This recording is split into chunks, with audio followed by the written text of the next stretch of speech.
sun, you can feel the heat run.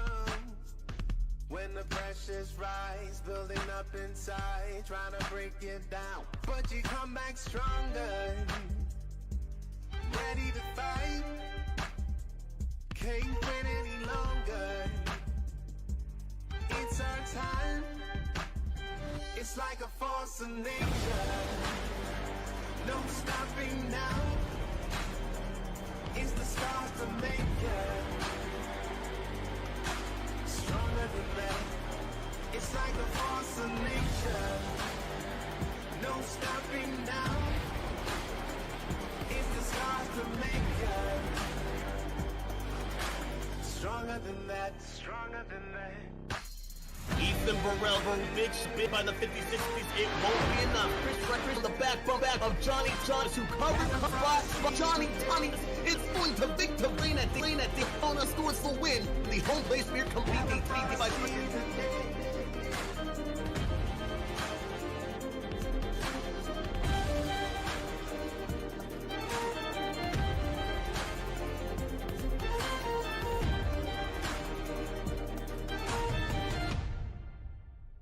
It's like a force of nature.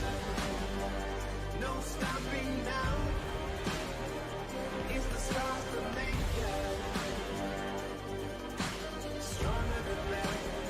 It's like a force of nature. No stopping now. It's the stars to make it.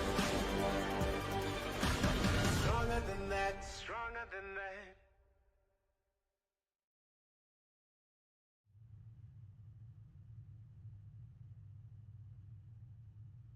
Welcome, ladies and gentlemen, to the Elite Racing League, and this is the show you want to be watching on a Wednesday night. It's the 2022 B season of the JoinAPS.Ccom Cup Series, and tonight it is one of our crown jewel events of the season.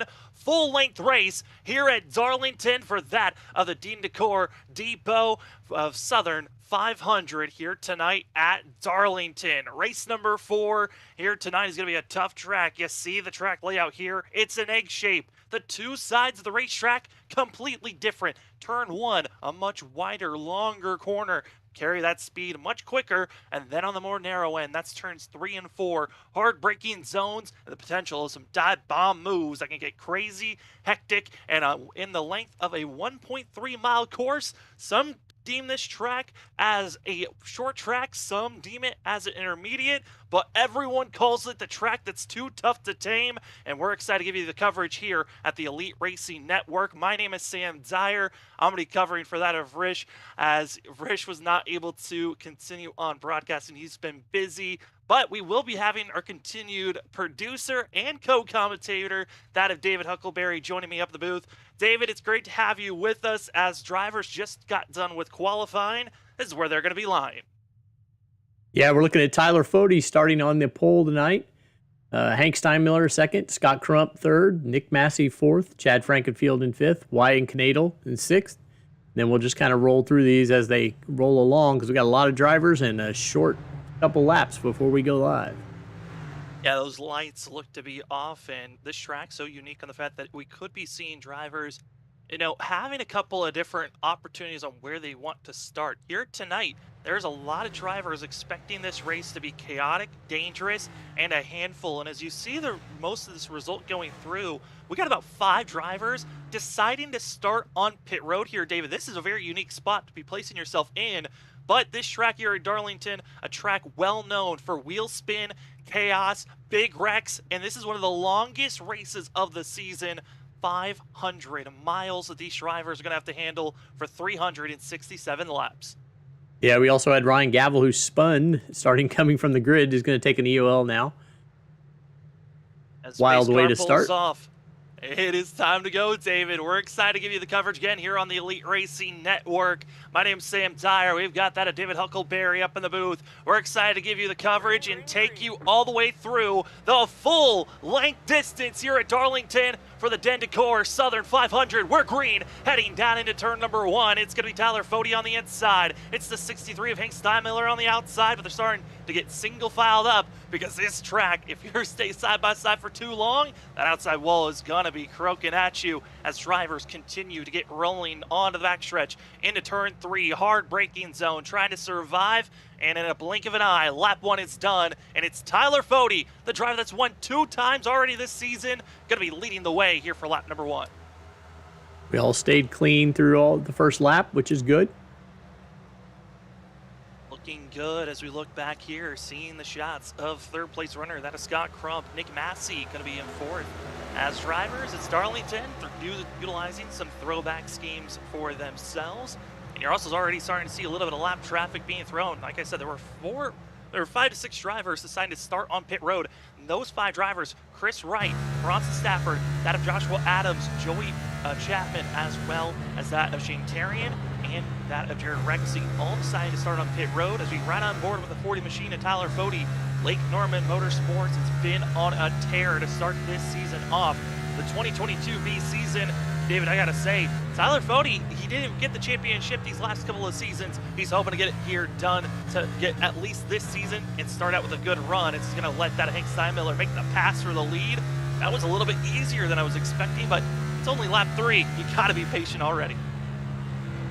Definitely, I think you saw that by some of the people starting on the pit lane. They just want to stay out of the way, stay clean for a while, let the others drop out, and then be there at the end. Backing off, holding on. We start with the sun still in the air, but by the time that this race is done, that sun will be set, and the track temp's going to be a little bit cooler to work with. As drivers having issues, it's Chad Frankenfield going to be slow and spun around.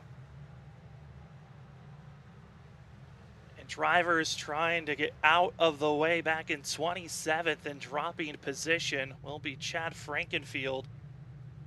He was up inside of the top 10 and going to be showing here of issues as he's trying to go for the pass on Nick Massey. David, kind of the toll of the tape of Chad Frankenfield for most times. A little bit too aggressive in the early going and got to be catching up with other drivers here going into the hard braking zone of turn number 3.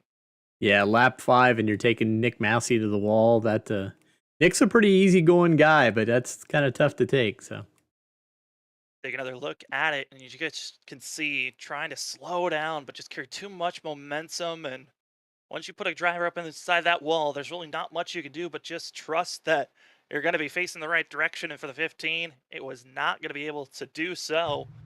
And after that contact, Chad Frankenfield going to be given a required damage flag immediately. So that flag is a black flag with an orange circle in the middle, indicating to drivers that you have a required damage, and you're going to have to come to pit road and get that damage repaired before you get back out on track. And you don't want to be getting that type of penalty at this time of the race.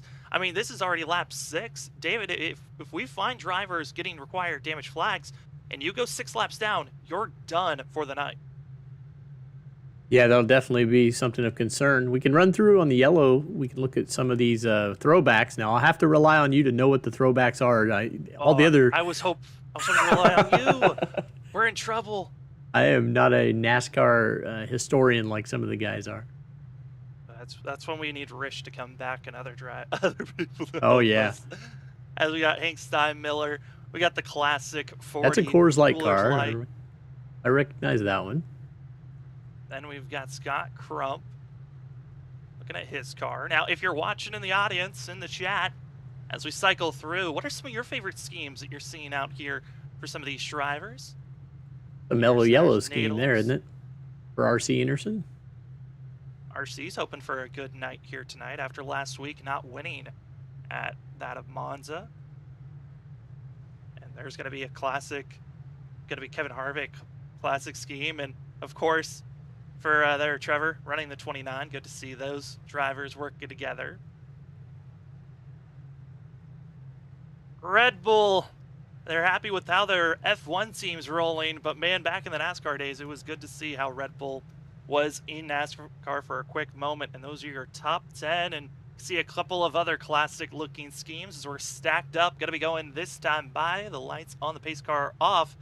It's time to see how this restart's going to go for these drivers. That first one a little bit cleaner than I was expecting, but now we got more drivers in line. A few drivers still in pit road getting repairs done for themselves. Chad Frankerfield still in pit road, and a couple of other of Rusty Capel, Joey Chapman, and others deciding to top off on fuel and get some repairs. Darlington, the nickname, the track too tough to tame, the Darlington stripe. So many keys for chaos, destruction, but who can survive to make it to the end? We're only in stage number 1, and how many drivers can make it to the end of this stage? Our stage 1 comes to a conclusion at that lap 115. Yellow won't be thrown at that marker, but a driver that's gone and doesn't want to be around traffic, that is going to be Hank Steinmiller, absolutely toasting everyone else. But that of Needle going to be making the pass on that of CNRC Enerson, and drivers already single filing out onto the backstretch. Yeah, a tight track like this, it's hard to catch a lot of guys in the view and catch the action, but we'll do our best we can. Here's Wyatt Canadle kind of looking low on the 3090 car of Scott Crump. And drivers caught up with a big contact later on, back further in the field. That is going to be a rookie of Wesley Crump. Gets in the outside wall on the exit of 2 a lap ago. Required damage has to come into pit road as we continue our sights up front. Scott Crump going to be trying to figure out how to get by this 40 machine. Tyler Fody recognizing it's a long race and not pushing this machine very aggressively at the moment, really staying patient at this time.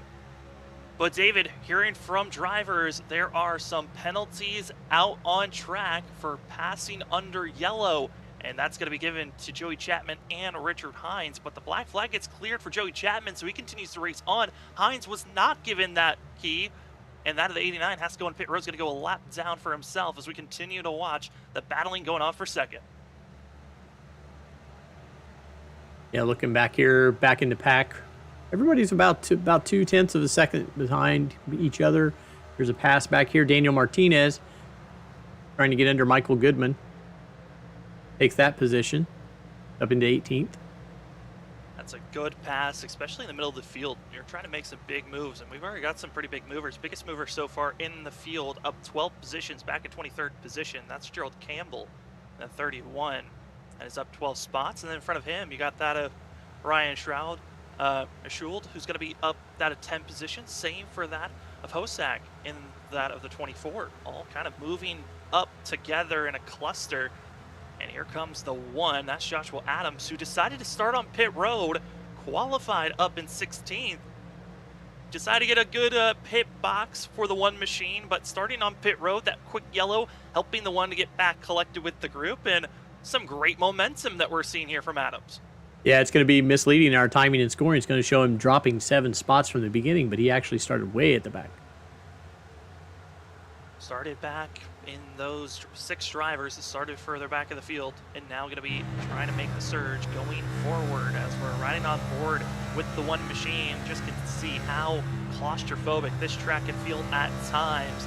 Trying to make passes. You see the dotted line through the corners. That is the indication of the race surface to the apron, and it's only 2 to 3 lanes. But David, this track is so tough. It practically only has 2 defined lines, but they have, if you run both lanes side by side, there are 2 aspects of the corner where those lines kind of cross over. So you have to be extremely careful attacking this course. Try to be aggressive, keep your momentum and speed, but at the same time, you can throw this race away in a blink of an eye, like we saw there earlier on with Chad Frankenfield, as well as Wesley Crump, both 6 laps down, so their nights are done. We are left to just 38 drivers on track, 37 on the lead lap, as we see that of Adams trying to have a good surge for himself. But I do want to move up to 5th place runner, where we find that of Jesse in the 70, and you can see the sunlight. The lower it goes, the more that sun gets in the eyes of these drivers. But RC Enerson and also going to be seeing the 70 machine racing pretty close to one another, and they're starting to be built up a train behind them that's trying to make the surge as well. Yeah, I think we're getting to the spot where everybody just wants to settle in for a while. Get a long green flag run. drivers continue to race around. Big thanks again to that of Dean Decor Depot, as they are the providers of the vintage goods on Etsy since 2019, based in the foothills of Pocono Mountains. If you want to go get yourself some great vintage goods, go to that of Dean Decor Depot on that of Etsy. There's great consumables to be grabbed. Thank you for being the race sponsor, as tonight is the full length Darlington 500, the Southern 500 for these drivers. Throwback night. That's why you see so many different schemes being ran. And it was interesting talking to some of the drivers, David, before this race started, and some of them actually pretty happy with the schemes that they have. And they were thinking about maybe we'll have to run some of these schemes for later on in the season just because of how clean they look. Yeah, and a lot of times you pay to have one made. You want to use it more than one time. We were debating during the truck race what a throwback scheme was, and everybody kind of decided that a throwback scheme was any scheme that's been run before. So some of them threw back to like last year. So, I mean, it kind of makes sense if that isn't your current scheme, a throwback always. I mean, some people do Throwback Thursday. That was a trend years ago of seeing people took a photo a week ago. Well, this is what I took a picture of a week ago. So it makes sense that some people think, hey, a season ago, that I can run that scheme. As continue to watch the battling, Tyler Fode, our pole sitter, in the clutches once more. Now of another driver to fall back to fourth potentially as RC Anderson closes in on this gap. But a driver that has taken off and has not given any worry to those tires is our leader, Hank Steinmiller, in the 63. No lap traffic to worry about as no one stayed on pit road on that restart. And he has now gotten himself up to a 1.3 second gap lead over the rest of the field. And gotta say, this is some great showing by Hank Steinmiller, but he's hoping that he can continue on this pace because we still have 347 laps to go. So he's got to make sure he keeps this pace up if he wants a great run for himself. As some of the best battling on track going to be for that of 10th place of Canadal, going to be the driver that is going backwards right now of the drivers that were inside the top 10 the most. And this 83 has been passed by that of Joyner, Elam, and that of Tallinson, and now going to be seen potentially that of Clark trying to make the pass for that 28 that's riding behind the 84. that sun is really brutal, isn't it? I mean, they're hoping in the next probably about 15 to 20 laps, maybe the sun will finally be behind the grandstands and that backstretch stands, at least to help give a little bit of coverage. Then you hit the backstretch and start to see where the markers are. That's the one thing you love about the dynamic weather and, seeing how the weather and lightings systems on iRacing, how much they change overall. It's great to see how they change up, as starting to see a little bit of other passing action, potentially setting up 6th place. Going to be that of Matthew Weeks being passed by Elam for that of 6th place, 29. Moving forward for themselves. Matthew Weeks not really putting up any much of a challenge, making sense. Just trying to stay out of the way. As you also can see that a little bit of a glimpse there, side by side, there goes Clark.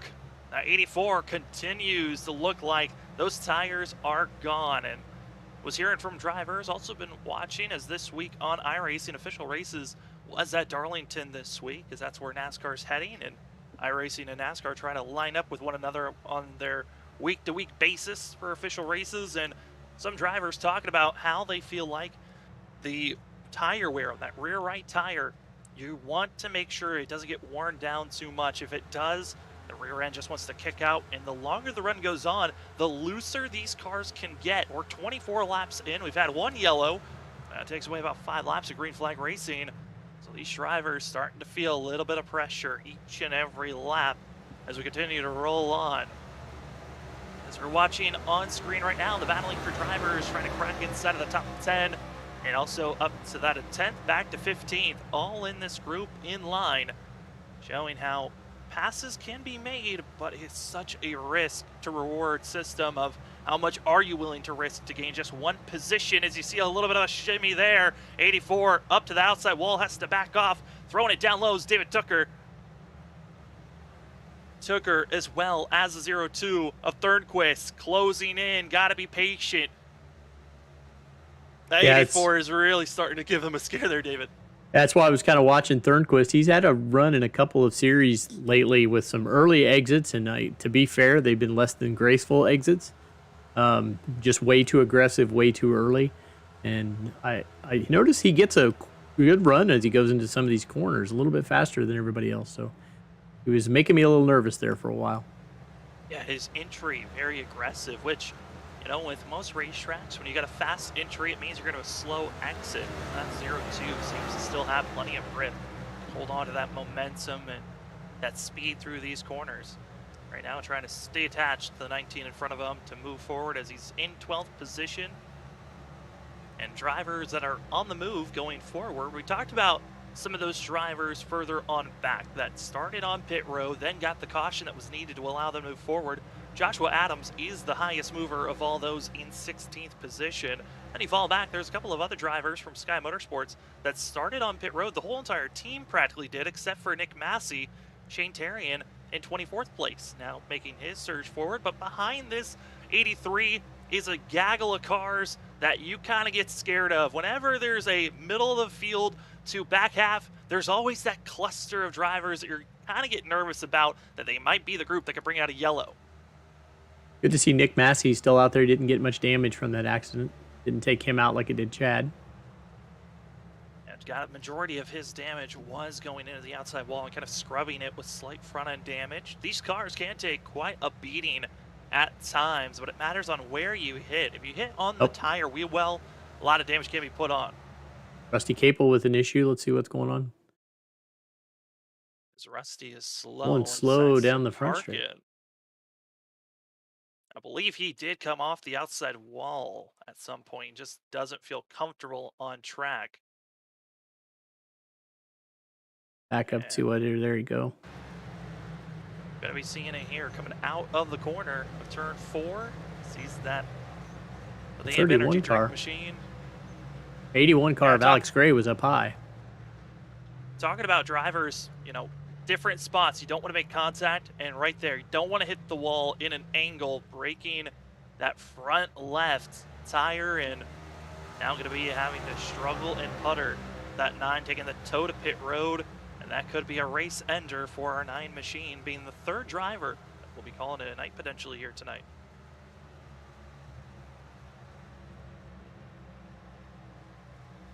As we continue to race on, our leader, that of Hank Steinmiller, he had such a lead, and the one thing I was nervous about was maybe he was burning off too much rubber. David, Scott Crump is caught on that 90 machine right on the back bumper. Yeah, he's been closing him down a little bit each lap, I believe. Let's take a look at those lap times. Yeah, you can see starting at about lap 27, he's just been nibbling off of it, 1 to 2 tenths per lap. He's pretty much there now. And, you know, 1 to 2 tenths doesn't seem like a lot. But when you think about the gap only being about 1.5 seconds, a little bit more than that, it doesn't take much. And just like that, Scott Crump sees his first opportunity and says, I'll take that lead. The 90 to the pet point. And there he goes. And taking the lap lead as well on top of that. And Hank Steinmiller just gets to sit and watch. Nothing the 63 really could do at that point. The tires are too gone. 33 laps into this race. And now the question starts to loom. When are we going to see these drivers make their first pit stop, green flag pit stop potentially, of the night? We saw a couple of drivers under our first yellow decide to come in, top off on fuel, get some repairs done. So they'll stretch it out a little bit further than everyone else, starting off with that of Shane Terrian and a couple of other drivers that were further on back. But I believe it's around that of 63 to 65 laps these drivers can go on a full tank of fuel. Could be wrong on that statement. We'll see how these drivers can save or stretch their fuel out. But this 90 machine is Scott Crump feels comfortable, but behind him, Hank Steinmiller gets loose out of the corner, stays low, locks it down. And the 63 now has to slowly get moving, and now the yellow's going to be thrown as he's slow and on the apron. Yeah, I think he's maybe the only one involved. You can go back and take a look here.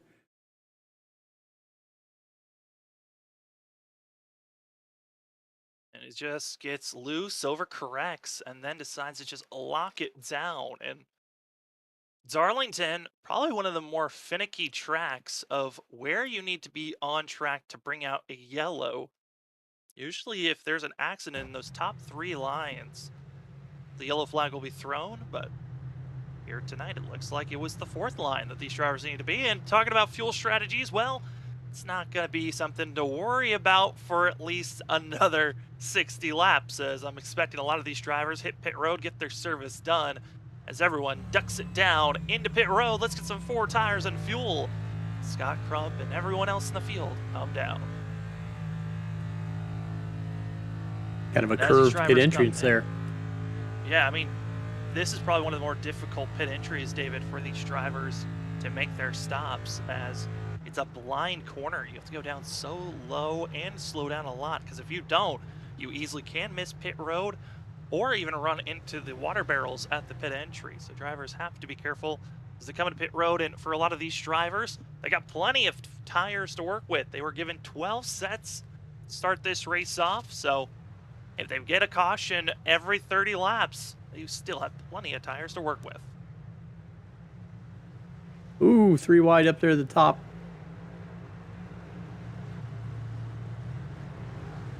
And it's going to be R.C. Enerson with a fantastic stop for himself. Going to be up to that, a third. Second of drivers that came into pit road. Chris Wright deciding to stay out. I believe this could have been a call to try to just lead a lap and then come into pit road for the 57. Chris Wright is making the indication to hit pit road now. So he'll be going to the back of the line, which will then be gifting the lead back to that of Scott Crump. R.C. Enerson going to be up to second, Fody third, Weeks fourth, and Ramis going to be in that of 6th place for the 70 machine. As our second caution of the day is in, Miles, it's time to say more thanks to some of our more amazing sponsors we have. Talked about today's race sponsor. Well, let's talk about that of the Cup Series head sponsor, JoinAPS.com. JoinAPS offers a complete solution for all types of businesses that need a process, credit card related transaction.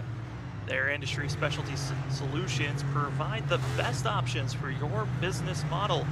They are experienced client service representatives who understand what your processing needs are. They are some of the best out there in trying to help you and your business out. JoinAPS.com has been a part of the Cup Series, being the head sponsor for so many seasons, almost since the very beginning, and it's been great to see them continue to help sponsor such a great series and league.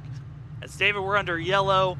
The drivers are getting set. I mean, we can go back to looking at some of these amazing schemes. I think we stopped around that of 10th position. We can go back to around that of 12th.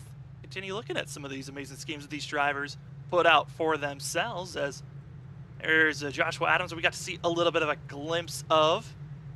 And then some of the newer schemes that we didn't really get to see. Andrew Rucker's Logitech 64, and getting a little bit of a different glimpse of how these cars are going to look because of the sun setting. Kind of adds a little bit of different flair to the color styles that these drivers put on.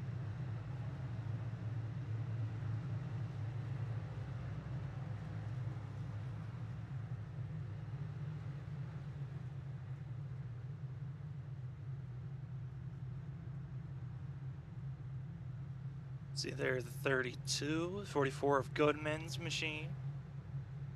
We got to see that 29 before, and Jared Rexing never can get. He's never gonna stop running that. That's quick. That is just his go-to for any track car. Doesn't matter.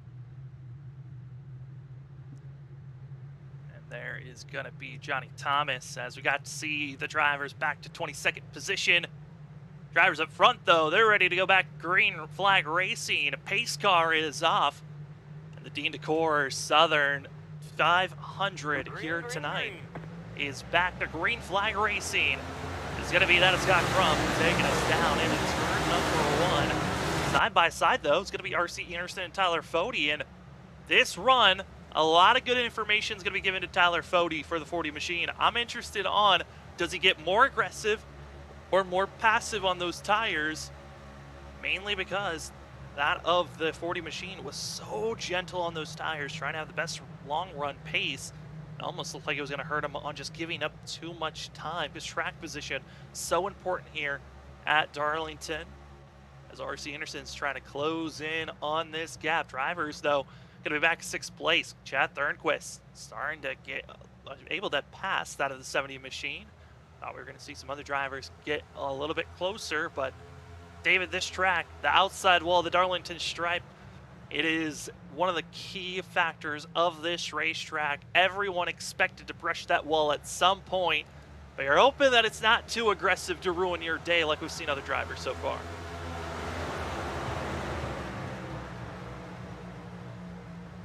Don't want too much for these machines as Thornquist continues to roll for himself here in that machine. He's going to be seeing that of the 03 of Joiner. Joiner's now going to be trying to make the pass on that of Matthew Weeks in the 11. And Joiner going to be running the classic Lowe's machine. Going to be having a little small 0 in front of that 3. Still, he's the 03 on our ticker, and his 03 is technically on that car, but also what's on the car is a very loose front end. Did not look comfortable there in the center of the corner. Comes off the exit of turn number 2. It finds a little bit of extra speed trying to close up on that of Matthew Weeks. Yeah, trying to get to the quarter panel. That's the big thing on the entry of turn 3. You can really throw it into the corner, but like I said, if you're fast entering, you're usually slow exiting. That 03 somehow kept the momentum, but for the long run, how are those tires going to get brutalized and torched? And the tire degradation is really going to be a factor for us to carry on. We saw how much for Hank Steinmiller, he was able to pull away very quickly on having almost a 2-second lead over the field, but then lost it in a blink of an eye. Scott Crump, obviously the factor to watch out for as we're starting to see Matthew Weeks closing in on Tyler Fode. Same for Joiner now. And our top 5, top 10, all still within that of about a 1.5 seconds of our leaders. Talking about Hank Steinmiller, that driver only fell back to 8th place. I think that's the big shocker for me in my mind. I thought Steinmiller would have been back in 20th or so, but only that of 8th for himself. Yeah, I don't know, how does iRacing work with that when you cause the caution? I mean, you would have think he would have had to go to the back of everybody who passed him, but do they like score you at a certain point when the yellow goes, or? Well, if you're the driver that gets spun around at the timing of the yellow, if you're able to move, it's wherever you are in that position at that moment you start moving that you keep that position. So iRacing, not always keeping it perfect on how they call yellows with, with drivers being spun around. It's a frustration for some. They see a big one that think I should be able to take all those positions away, and then drivers start moving and they keep those spots. As it is actually becoming a train. 2nd place, now a battle. R.C. Anderson backing off. And it's going to be Tyler Fode making the pass in this group, all really closing in. It is a blanket over that of 3rd, all the way back to 8th place. This is getting dangerous because we're about to see some side-by-side racing going on for 5th and for 7th. They got to be careful in the middle of this group. This is right in front of a lot of drivers. One mistake could be costly. And oh boy, there's this Jimmy the Shake. Let's go 3 wide. This is going to be that of Joiner, going to be going backwards with the 03. Saw that loose sensation already hit him before, and luckily kept it straight. But a big scare, and luckily plenty of space on the backstretch for drivers to get themselves 3 wide. Yeah, Thornquist up there looking to make a move on, I think that's Weeks up there.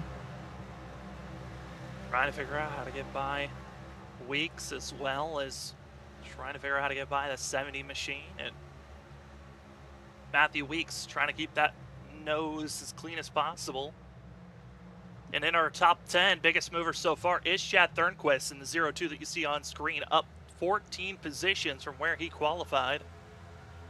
And then in front of him, Matthew Weeks up that of 9 positions. So we're starting to see different drivers. Maybe they didn't have the best qualifying times, but some feeling like they have to make the movement to get up front as soon as possible and then play the patient game. You've seen some drivers ducking it down low to get out of the way, others getting aggressive. And David, as we could hop on board with that of the 02 and get a sense of him trying to close in on Matthew Weeks. Look at the sun, it's already down, Now it's more of the background itself is just extremely bright, but no longer is the sun in the eyes of the drivers. Now they're waiting for the lights to click on and for the show to really start to show, because we are only 50 laps in, and we're not even at the 300 laps to go marker. We still got plenty of hard racing here at Darlington to go. Yeah, as this onboard, you can really hear how they lift going in the corners and then have to wait to get back into the power. Different cars go in deeper than others, and you kind of accordion effect a little bit. And also you saw there going into the entry of turn 3, downshifting. These drivers in this next-gen Cup car with the sequential gearbox, they've got 5 gears to work with, and they're able to shift down a lot more, kind of used a lot more at the short tracks and intermediate tracks of downshifting into 4th gear. The 5th gear really primarily used at the 1.5 and at bigger tracks. As you see, once again, Thornquist just riding along, and it's all about finding the patience to make the surge forward.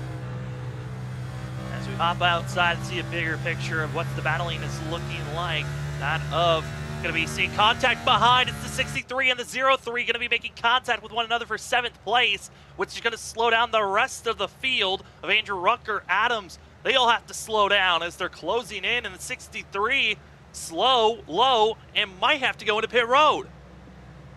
Rucker got to the outside wall as well. Kind of had to check up. Just all evasive maneuvers to get by the 63 and the 03, and Andrew Rucker still going to be on the apron, just puttering along. And looks like just tries to get out of the way is that of Joshua Clark. Starting to feel the pressure from Joshua Adams. The Joshuas got to be careful with one another. They're cracking into the top 10 together after seeing the 63 be bounced out. And as well, going to be seeing that of Trey Holmes going to be closing in for the 88 Red Bull machine. David Tucker, many of others as well, all in line. And that little bit of a shimmy certainly changed things up, as you see that of the 89 starting to fall back, that of Brent Jones. Falling to the clutches of Jared Rexing, and Rexing, same with Joshua Adams, started on pit road at the start of this race. The cautions have aligned perfectly, and now cracking the top 15 is that 10 machine.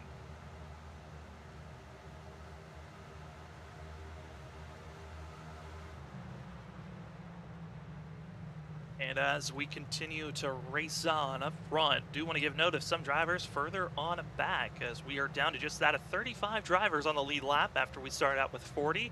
One driver officially out of this race, that is Richard Hines. Rusty Capel still on pit road with required damage.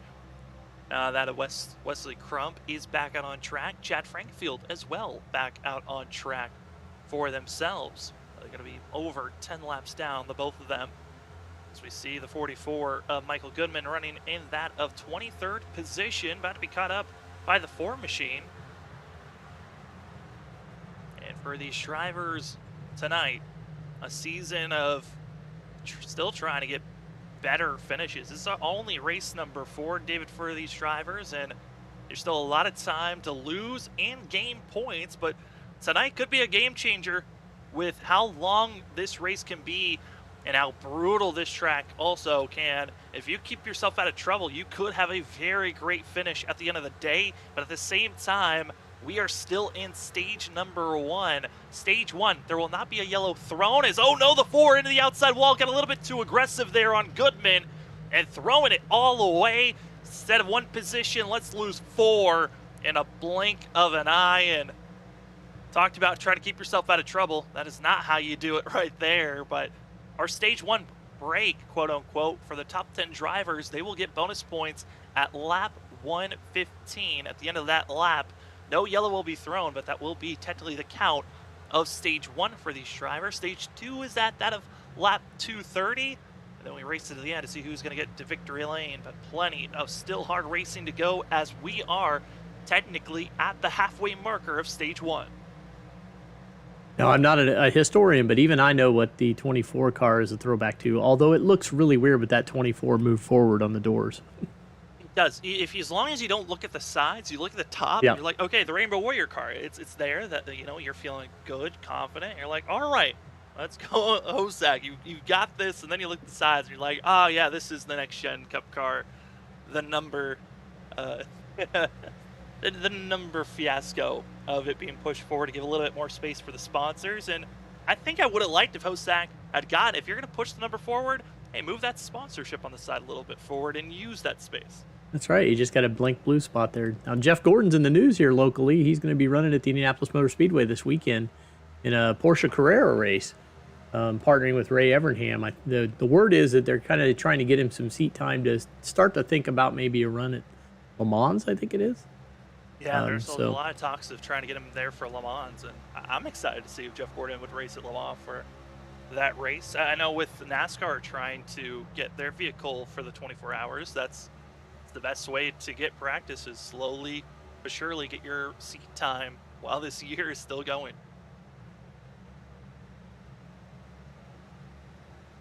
As you see here, drivers on top of one another. This is racing battling for 10th place. That's 64. That's Andrew Rucker, 10th position. They got Trey Holmes, Elam, as well as Tucker Rexing and Canale going to be all on one another in this group. From that of 10th back to 15th. Hoping to survive and make it to the end. Another driver, though, further back having issues. Bouncing off the wall. It's the 44 of Michael Goodman. Not bringing out a yellow, but heavy damage for the 44. He'll be having to forced into pit road. Another driver who's going to be getting forced to pit road after just hitting the outside wall. That's going to be the 48 of Nick Massey, excuse me, as he was trying to react to the Michael Goodman incident. So two drivers having major issues, and I talked about how difficult it was to get in pit road. Just getting in was that of Nick Massey. Yeah, that looked like an adventure. He had tires locking up everywhere, and and Goodman missed pit road and hit the tire, the water barrels on entry, and has to take the tow now.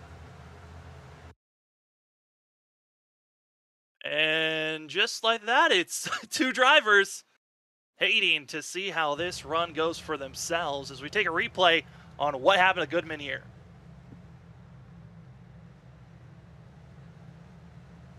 He nailed him. You know, I talked about how it's a blind corner going around. If you just carry too much speed, that's exactly what you get. You either completely miss the pit entry or you find yourself in the water barrels, and blink of an eye, it was thrown away for the 44. As up front, our leader, Scott Crump, has been slowly pulling away from that of R.C. Enerson. Both drivers have done a great job saving their tires, but it's been the 90 who has been waiting for this time. A similar moment that the 90 saw on our first real long green flag stint. About 30 laps onto these tires, and then he started to really catch up. At that time in our first stint, it was that of Hank Steinmiller that he was catching up. This go around, been our leader is the 90 and showing some great patience on trying to make sure that he does not just burn these tires immediately, even though you got fresh air. And dirty air really was a factor also I was hearing about. If that dirty air can force these drivers to push a lot on the exit and kind of turns that outside wall into a magnet that just wants to pull you there. More drivers having issues bouncing off the outside wall. Going to be the 64 of Andrew Rucker as we see the 64 being caught by the 33. 33 bouncing off the wall. And Andrew Rucker, heavy damage, and luckily does not have required damage for himself. But drivers really starting to be tossed around the blender here at this Darlington course. Well, we knew it would be brutal. Cleaner than I thought to this point, though. Yeah, I thought for sure we could have seen already at this point 6 cautions. This could have been a Rucker into the wall again. And Brent Jones right behind him. The best thing you can do is if you're going to get in the outside wall is get off immediately or just stay on the outside wall. And Brent Jones, not feeling comfortable about this scenario, just backs out immediately. And now we're going to be seeing the 64 in the clutches of the 0-1 of Ryan Gavel. And Ryan Gavel, winner from last week at that of Monza. And he's now going to be in a little bit of trouble as Rucker ducks it down low. Will the 64 just give up the position? He will. Here comes that of Shane Tarian as well. That's going to be the 60 of Joey Chapman. But the 64 not giving up on the 83. And watch out coming out of these corners. And Rucker, no give up, but certainly a little bit of a scare for some of these drivers that have seen the 64 struggling these last couple of laps. Yeah, you wouldn't want to tuck it up there real close behind him. give yourself space, but at the same time, when you come out of these corners, you have to get these massive runs. And there's Tarian throwing it down low, the 83. Trying to hold that inside line and will do so. And always so interesting to watch. Shane Tarian. David, don't know if you knew this. 83 controller driver is that machine, and he is always shocking everyone when he's out there on track. Now that looks like that should be a UPS car, is that right? That's exactly what it was supposed to be. Instead, they swapped it around for Or FRN. FRN. And caution's going to fly in front of him, and it's going to be Dustin. That is actually going to be the 33 of Daniel Martinez, who's going to give the scare for some of these drivers. But the driver, I believe, that brought out the yellow officially was the 23, who, oh my goodness, this isn't going to look good. I want you to make the call here, David, on what you think about the 23's actions. Yeah, well, so far he's just kind of running by himself. Gets a little loose. Hooks it around the back. Hits the inside wall. Now, if he just locks it down and then tows, it's okay. Does he do something more? Oh, you'll see. You probably know the future. You don't know what I see. This is a great thing when casters have iRacing, is we can sometimes see what the future was right. or what the past was. The 23 just he hooked it. loops it Oh, right into that Scott Haney in the 3 and nowhere to go for himself. Other drivers had to react to get out of the way. 16 Wesley Crump. But if we go back and actually do a ride along with the 23, it will give a much better picture on why he got so out of shape trying to get back moving, because of the fact that the 23 just trying to get back on the throttle, frustrated with that contact, watch the rev meter, shifts into second gear, and then full throttles it. And that is not the way you really want to go shifting through these gears.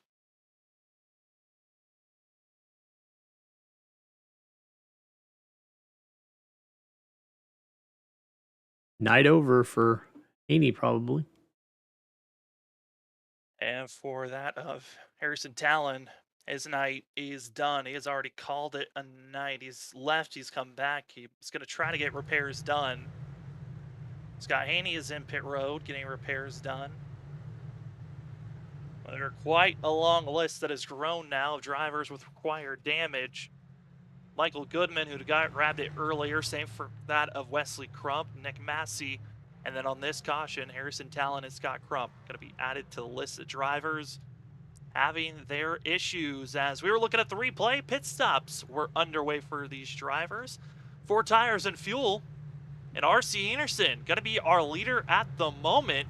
Scott Crump going backwards for himself. I think it might have been a penalty given to the 90 machine.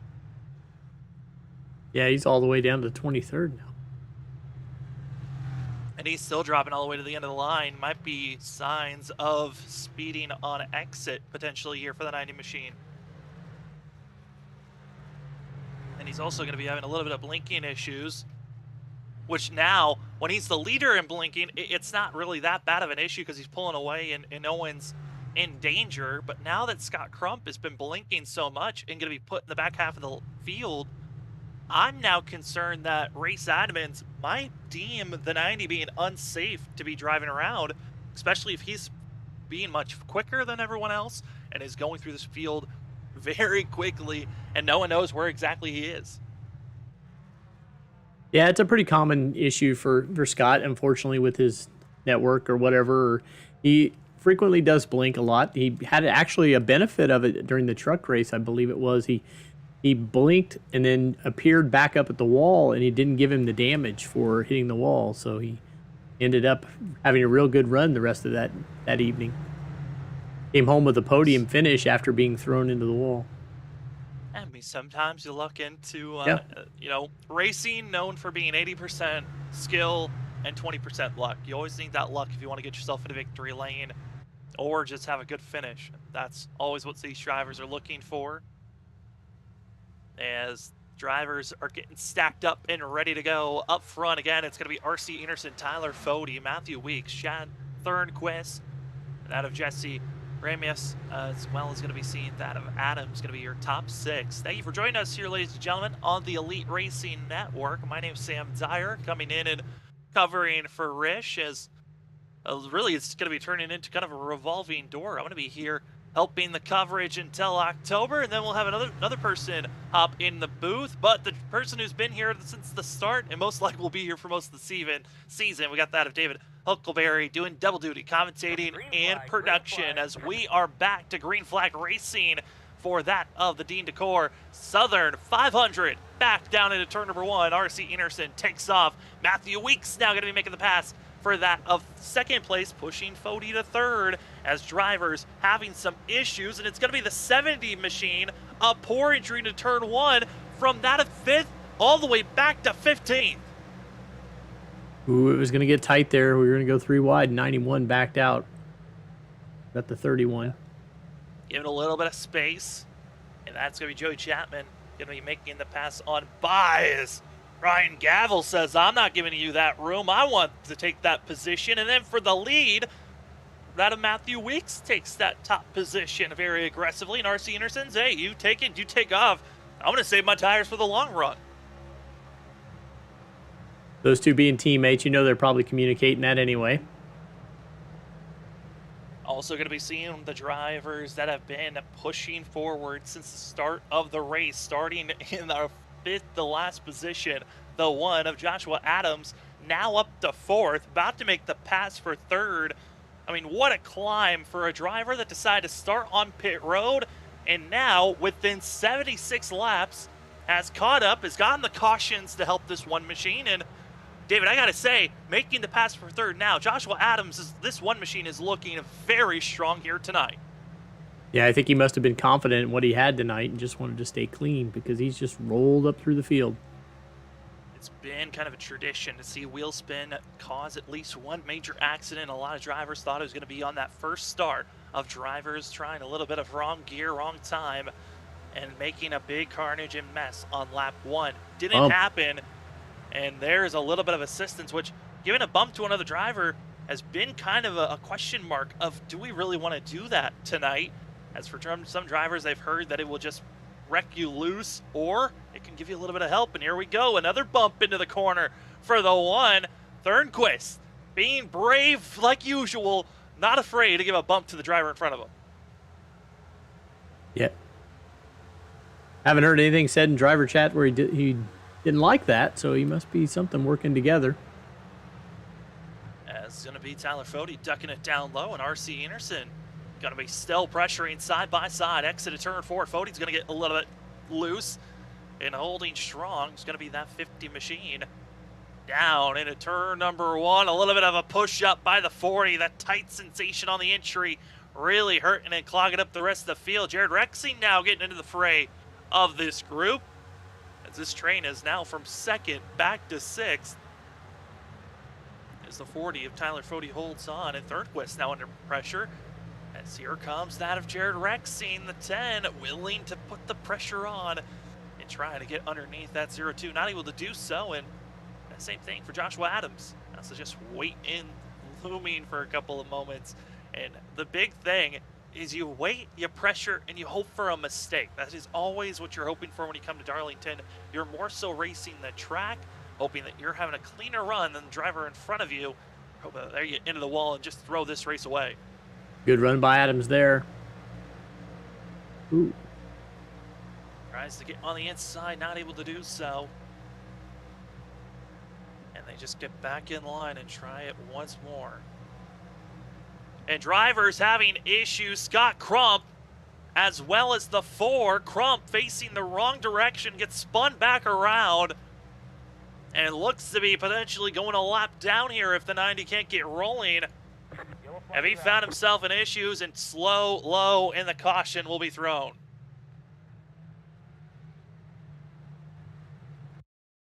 And talked about trying to have issues going through the field.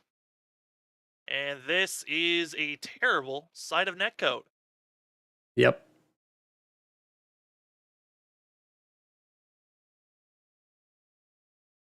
And you hate to throw it at this, but for Scott Crump, Scott Crump was just over the radio saying that he felt like it was the 4 just looping it. Honestly, I think it's because of the bad internet by the 90 that might have forced that net code to cause the 4 to come down. Yeah, you definitely don't see any contact here. It's going to be seen just racing side by side, plenty of space, but then the 4 jolts, and that jolt is what we call net code. It's when the simulator reacts to Yeah, and I don't. hit boxes on both cars making contact with one another when visually you can see they were not even close. And I can understand if Scott Crump is thinking that he comes down into him and lost control, but it's the net code bump that makes him lose control. I mean, and that brings him down into it. So, yeah, he came down and lost, the 4 car lost control before contact, before true contact, but it's net code caused it. Yeah, and also, you know, when you're in the car, all wrecks seem so different from when you're in your little box compared to when, for us up in the booth, we can easily see from blimp views, different camera views instantly. And for Crump, frustration boils over for this 90 machine as he is in pit road and going to be hoping to get himself rolling here as other drivers coming into pit road to get service done. It's going to be the 40 machine of Tyler Fody, who was up front battling for second, now deciding to come into pit road, gain a little bit of service done for himself, and he'll be back in 24th position. And we've already seen here tonight, track position's been so important for these drivers as we are still in stage number 1. Stage 1 comes to a conclusion at the end of lap 15. There will be no yellow thrown at that moment. It will just be once you cross the line, top 10 drivers get bonus points. But David, I'm concerned now as we haven't seen Hank Steinmiller when he's dropped back. He hasn't been able to go through this field. We just saw Scott Crump get involved with a wreck. Now Tyler Fody's testing his luck and willpower back here. This is some of our fast drivers. If they give up that top track position, it seems like they get caught up in a mess. Yeah, and this seems like it's a team call to me because he dropped back there with Chris Wright, and they both came in. Both of them being Lake Norman teammates. I know they communicate during the race. Chris does a lot of the strategy ideas, and Tyler will say yay or nay. So they probably came up with an idea, and they're going to roll with it. But yeah, it does put them back there through the pack. They're going to have to come from a ways back. Even if you're going for a strategy run, you're going to have the fresher tires for coming in. For some, right, just came in topped off on fuel. Bodie got himself some repairs and tires, it looks like, for himself. Then behind Giant Thomas, as well as the 70 machine and the 4, all getting some repairs done of some sort. As we are about to get ramped up and ready to go. Scott Crump, frustrated and still mad over the radio, which, no surprise, that is his personality. Chris is going to come in and top off even yet again. I'm curious on this call if they're already thinking about if this, because we've already seen a lot of wrecks come up. We are now falling into only that of 29 drivers on the lead lap. We've already lost over 10 drivers to either incidences or going a lap down, and we've lost now Scott Crump, Daniel Martinez, that of Harrison Talon, Alexander Gray, Wesley Crump, and that of Richard Hines. They're all out of this race and done. Started with 40, we're down to 29 on the lead lap, but for how long is going to be the question, because we're not even at lap 100 of this race. Still have a lot of racing to go. We might be down to just that of 11 drivers at this pace once we get to the final 60 laps here at Darlington.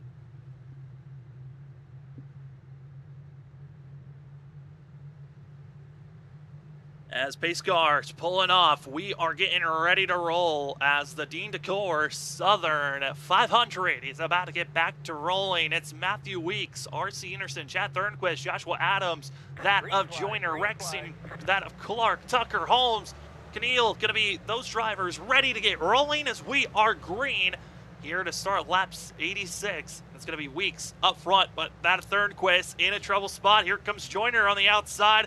Gets a bump, and the 0-2 holds on, or does he? Slip and slide, and he holds on, keeps it straight. Oh no, back in front of the field. There they go.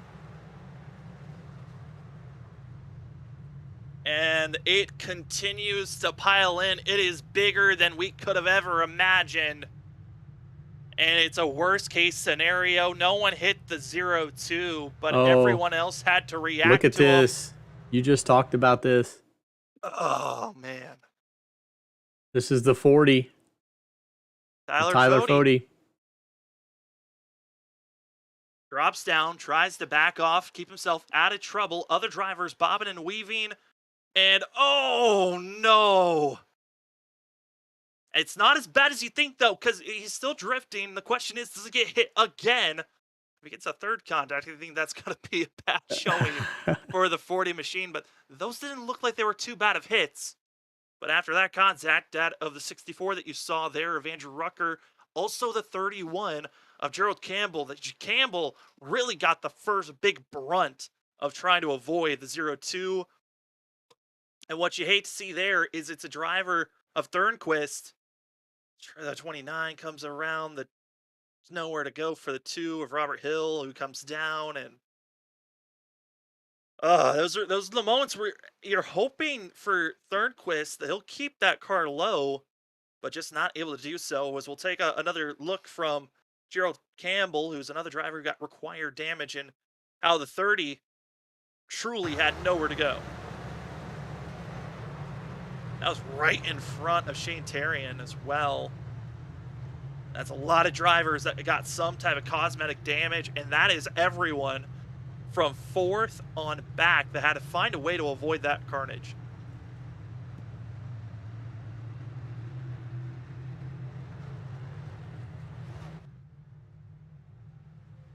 See the Definitely. 0-2 there.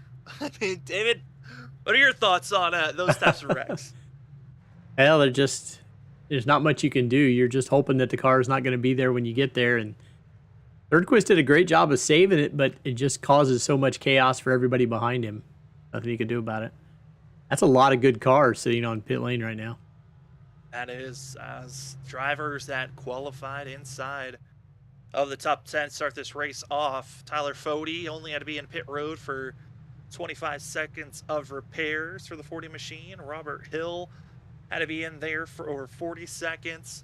Elam, who qualified instead of our top 10, he had to be in pit road for some damage repairs.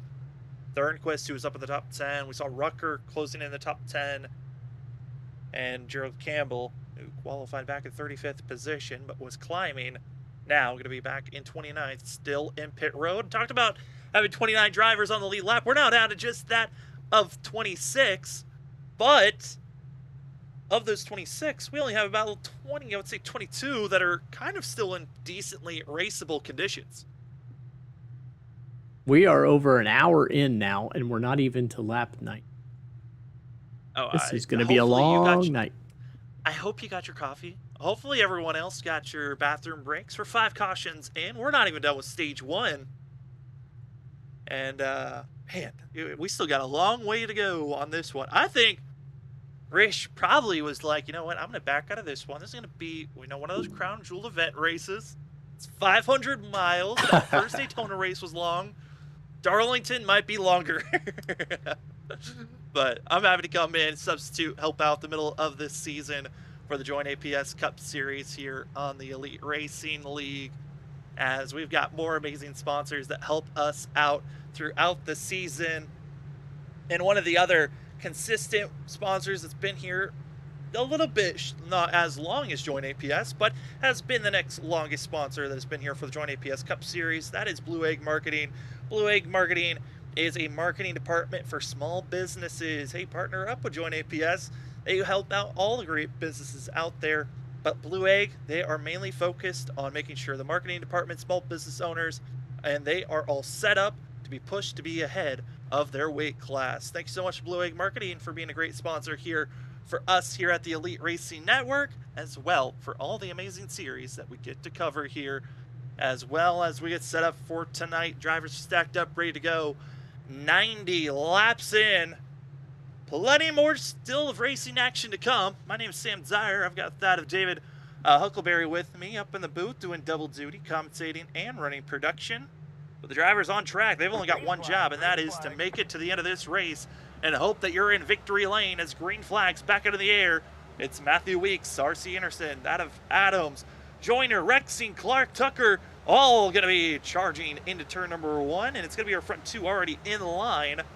And for that of Joiner, that 0-3, once again, he was the catalyst driver that got the 0-2 in trouble, and he's had a lot of woes. That 0-3, I'm concerned so far as he bounces the wall again. David, I'm getting, if I'm that one, get away from him. You got to get moving fast, and even when you make the pass, you cannot allow him to get to your back bumper. Yeah, he's definitely all over the place in these corners. Danger, danger, danger on track, and it's the 0-3 once again, bouncing off the wall, ducking it down low for a quick moment. And I think we might have picked where our next caution could be coming from. It happened here on our last yellow, and that 0-3 is kind of who I'm eyeing out for, but now it's the waiting game on when that is going to combust. But up front, it's Matthew Weeks and R.C. Anderson starting to close in for our leaders. That at turn number 2. Going to be seeing everybody in line. No, they aren't. Behind, it's going to be the 70 machine overcorrecting, only back in 22nd position. And luckily, plenty of space for everyone to react. And almost an identical situation that we just saw on our caution number 5. Go back and take a look with Rasmus. Rasmus and Hosak going to be side by side. The 70. Rasmus, the 24 of Hosak, going to be down low, and well, that is the apron. You don't want to be there on the exit. Overcorrects, gets loose, come back up in the track, and woo, squeeze. Anybody going to go high? I don't think anybody makes contact with them.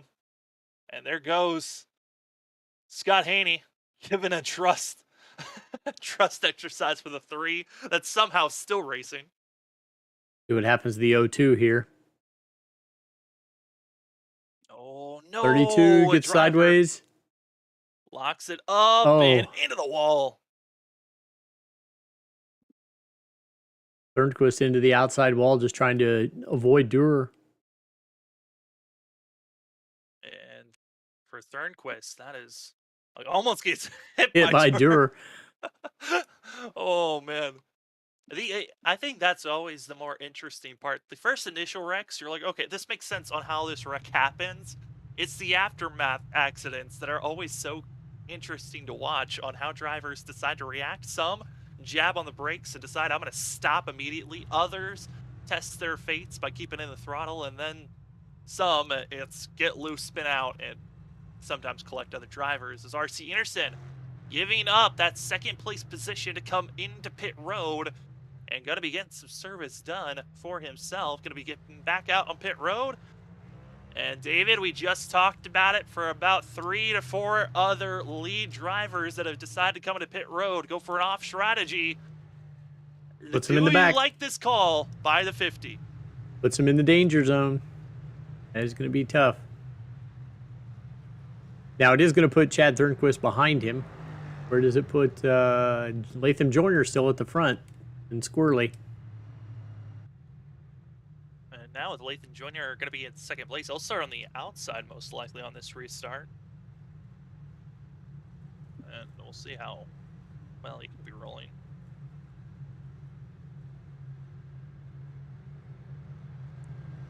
It's hearing from the drivers. So we're closing in on lap 100. We're going to step aside on this next restart. Do a little bit of a crank it up for these drivers.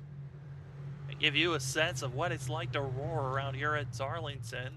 But David, before we get to the crank it up, we still have a lot of drivers that have called it a night now. Adding to the garage is going to be Andrew Rucker, Gerald Campbell. They're joining Scott Crump. That of Martinez, Gray, and Richard Hines all calling it a night. A couple of other drivers deciding to get their 15 to 30 minutes of repairs already done and getting back out on track. I mean, what is going to be for the drivers that are a lap down or more? I mean, they're all banking on more cautions to come out, but man, this is going to be a long night if you have got the damage like we've seen, like Chad Frankenfield and others that have dealt with their damage and then get back out on track and just have to putter along being 20 to 15 laps down. Yeah, I just heard Chad in the driver chat thinking he can still get top 15 the way this race runs. if he stays clean and can get out there, he'll can get it back up to the top 15, and he's, 9 laps down now? He was 13 at one point. He's very lucky that Andrew Rucker and him were able to phase into one another. Usually, when you're that away from your pit box, you're not able to phase into one another, and there is actually contact. So, Chad Frankenfield and Andrew Rucker, who have been involved with early incidences, are lucky to continue to roll. As a little bit of brake check-in going on, Joiner getting a little frisky with the 10. Gotta be careful, guys, as we're stacked up, getting ready to get rolling again. Matthew Weeks, Joiner on the outside. That 0-3 has been the concern for the last 20 to 30 laps. Those tires now a little bit more worn, means this car's gonna be a little bit more loose, but he has been aggressive.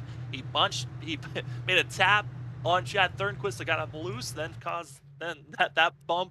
0-2 came back up in the middle of the field. And then we've also seen a couple of other moments. The 0-3 has been very sketchy on track and has the potential of bringing out another yellow. As the pace car is off, that of the Dean Decor Southern 500 is back to Green Flag Racing as we're in the Geico restart zone, and Matthew Weeks is gone. It's going to be the battle for second. Joiner, Adams, side by side into turn number 1, and the number 1 machine just giving up some time, willing to wait on when to attack, but that's your Rexine at number 10. How will that rascally rabbit get rolling, as he's going to be right on the tailpipes of the 1, but will he throw it high, go low, decides to follow suit, and it's Joiner going to be trying to make the pressure for the lead. The 0-3 to the back bumper of the 11. David, if you're Weeks, you're slightly concerned now at this point. Yeah, I think you'd let him go. Oh, man. Continue to race hard, and we'll see how much quicker can they be as we're going to crank it up. You get to watch the amazing action up front. Will Joiner and Weeks make contact, or can they stay green? We'll be back in just a few moments.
Welcome back, ladies and gentlemen. Got to see a little bit of crank it up throughout the field and all the ways the drivers from the middle of the pack, up front, and even battling inside of our top 10 are racing currently, as got a lot of different battles going on. Jared Rexing, you see there, trying to get onto Joshua Adams, now going to squeeze Zeta Clark. Here comes Shane Terrian, going to be in the mix of these drivers. This is all battling for that of 3rd, 4th, 5th, 6th, and also see there Tucker in the 19, going to be that of 7th place, as Terrian has to back off and hope that these drivers ahead of him don't get into any types of messes.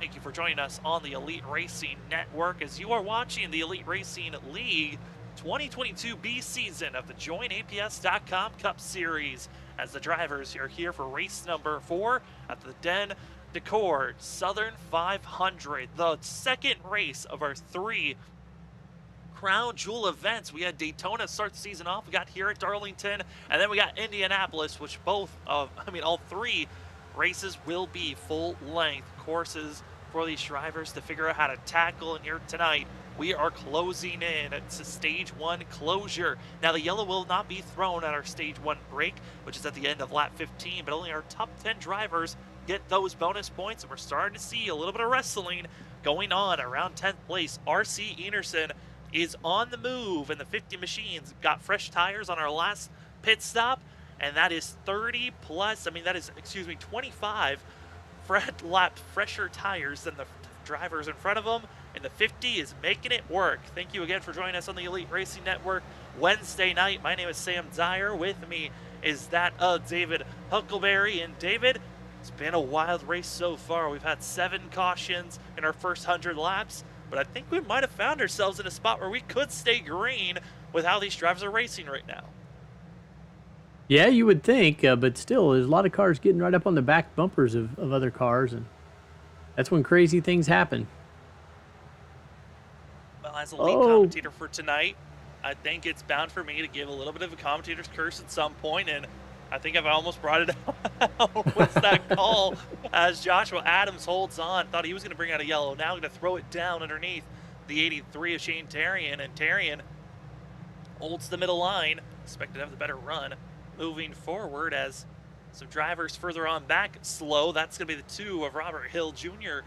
Going to be having some issues on the exit of turn number 2. But these drivers up ahead, you're seeing it right now. Ryan Gavel closing in on Adams, as well as RC Enerson. That 50 machine, the fastest car on track with the freshest tires, hoping to try to battle for the lead. But right now, trapped. This is the one thing that's extremely bad about being stuck in the back half of the field with fresher tires, is it's so difficult to make passes when everyone else is trying to make passes. Tyler Fode working his way back up to 13th now. He's at the tail end of this group that we've been keeping our eyes on. Again, that is all the drivers from 4th all the way back to 13th that are in this group. And for myself here, David, RC is the driver in the middle of all this. He's got the tires, he's got the pressure, but they almost went 3 wide trying to make a pass for 6th place. And RC is on the move as Ryan Gavel, winner from last week. RC and Gavel certainly had their fun bickerings at Monza last week. 0-1 came away with the victory. And now the 50 machine is going to be going after that. Joshua Adams into the wall, and it's going to be evasive maneuvers by the 50 machine, and he'll duck it down low. Better positioning, and he'll take that spot. 2 for 1 in just 1 lap as the 50 now sets up Shane Terrian as well as Jared Rexing next. So I think we went past the edge of the end of the stage, right? That we did. Stage was at lap 15, and Matthew Weeks will be our stage winner.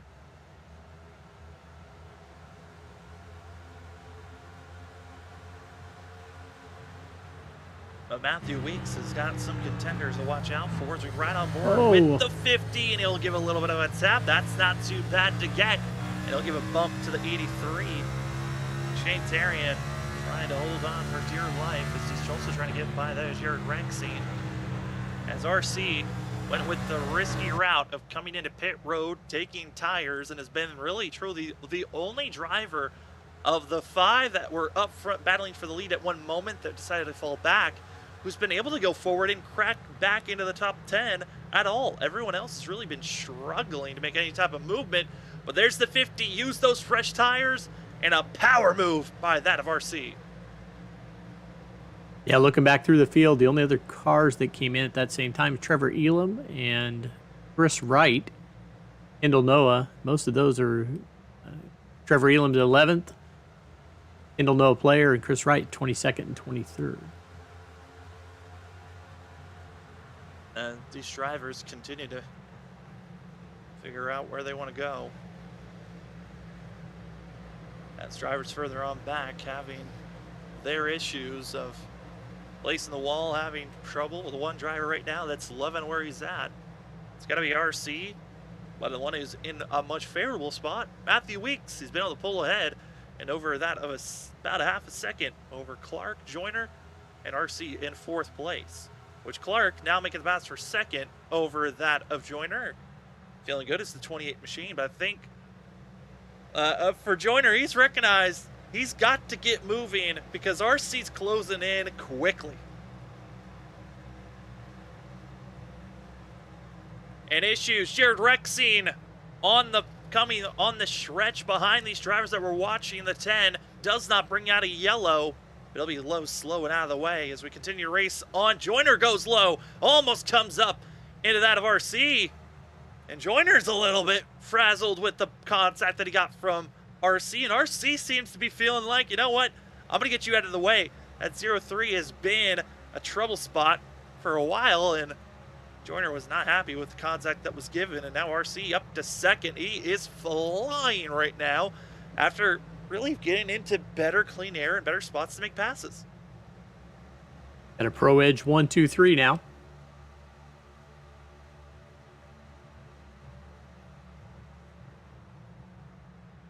As drivers continue to race on, it's Matthew Weeks as well as Clark Joyner and a lot of the field now in a tricky spot where they're going to have to think about their pit stops here. We're 51 laps into this run for themselves. But that's going to be the timing. My numbers look to be around 65. We've had a couple of yellows, so potentially 70 to 75 laps into a run, which would put us around that lap 145 is when we might see drivers coming to pit road as Holmes gives a little bit of a shove to that of the FRN UPS machine of going to be Shane Terrian, and Terrian just waiting on where they want to go. And caution, Elam 29 spun around.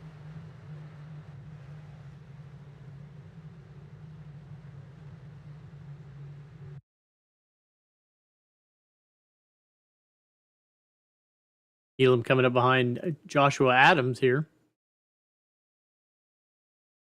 Looks like he just gets a little loose. And then it's everything else behind him. What happens now? Holds the brake and whoo! Those are your hold your breath moments. And then there was another driver that gets out of shape after making the pass. That's going to be the 83 that got out of shape, but luckily didn't run into anything. Man, the driver that almost got clipped was going to be that of the 63 of Hank Steinmiller as we take a look here at Michael Goodman's run for himself. And that is an after incident spin. Yeah, it looks like Trevor Elam spun after he went back to, after his initial stop. Caution was thrown. What Right on, in the ride with him here. world? I think he spins. We had this earlier, somebody getting back up to speed and then spun it. Yep. And he Spun does. right in front of Nick Massey, and then Goodman gets into him. And Goodman, that's just so bizarre to see. And Would have been even a second more caution, bizarre, but I'm curious on what happened to David Tucker. Because the 19 who was running instead of our top 10, he's now going to be having required damage, and I'm trying to figure out what the heck happened to him. I'm hearing somebody said he wrecked going into pit road.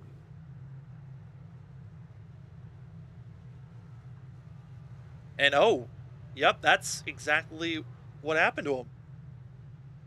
He was trying to keep up with the pace of the front runners and met the same fate of saying hello to the tire barrier.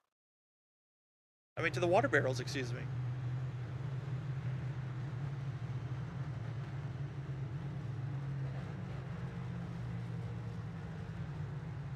Trying to keep up with that. There you go. Fody hits it, and then right in front, I believe that was a 63. Hank Steinmiller, yeah. Steinmiller now has to deal with even more damage on top of what he was dealing with before.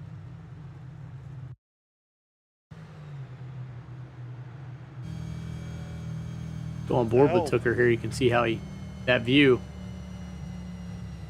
That was one of the messiest after yellow messes we've seen so far. Just too quick, throws it away, and this has been so bizarre on this caution run.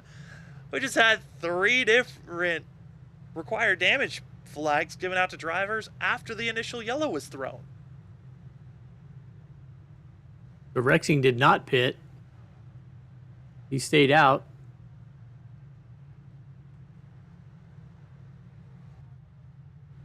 Which, with Rexing staying out, can force some drivers that were hoping to take a wave around to stay back to where they were, which is a lap or more down. I think that would be Thornquist. Showing Thornquist on the lead lap now, though. Well, he's on the lead lap now, but I believe could be forcing Rucker and others to have to fall behind that of Rexing. But we'll see as drivers get to take off because they're in front of the 10. They are allowed to get the wave around. So it's not completely over for some of these drivers, as we'll get stacked up and ready to go. But Jared Rexing is now out on track with 53 lap old tires compared to everyone else that just got fresh rubber. David, this is I would say a great mixture and combination for a big one to happen. Yeah, how long is he going to stay in front? About 10, 15 feet, maybe? Well, it's not even the question of how long will he stay up front. The He's question going to fall through the field. Who's going to run him over? Because the speed difference, we've already seen RC, who only had just that of 15 lap advantage over the other drivers around him, flying. And now it's going to be 56 lap difference on tires. This is going to be unreal. The speed difference we're about to see from that of Matthew Weeks, RC, and others. It's going to be RC, Enerson, and everyone on the inside that's going to deal with the pain of this 10 if he doesn't get a good start. Wheel spin's going to be the concern. Into the restart zone, and luckily the 10 could take off, and he ducks down immediately, and that is a classy move, by Jared Rexing. What could have been horrendous is now survived, as up front it's going to be seen Matthew Weeks, who we thought was going to have the better launch because of that scenario, actually falls back now to 3rd. As drivers continue to race out, going to be seeing that of RC Enerson. Ryan Gavel going to be your front 2. Matthew Weeks falls to 3rd place, but a lot of the jostling is from 8th on back of drivers being side by side. An 8th place runner going to be seeing that of the 63, Hank Steinmiller. We just saw get contact with himself and the 19 of David Tucker, who made the mistakes on coming into pit road under yellow and hitting the barrels. Well, now he's got to see Adams as well as Holmes, both giving bumps to one another in the 63. Even with the bump and damage that he collected from the 19, I got to say, David, Steinmiller still looks fantastic out there. Say, his car looks clean, too, for somebody who just got plowed into in the pit lane. Kudos to his crew.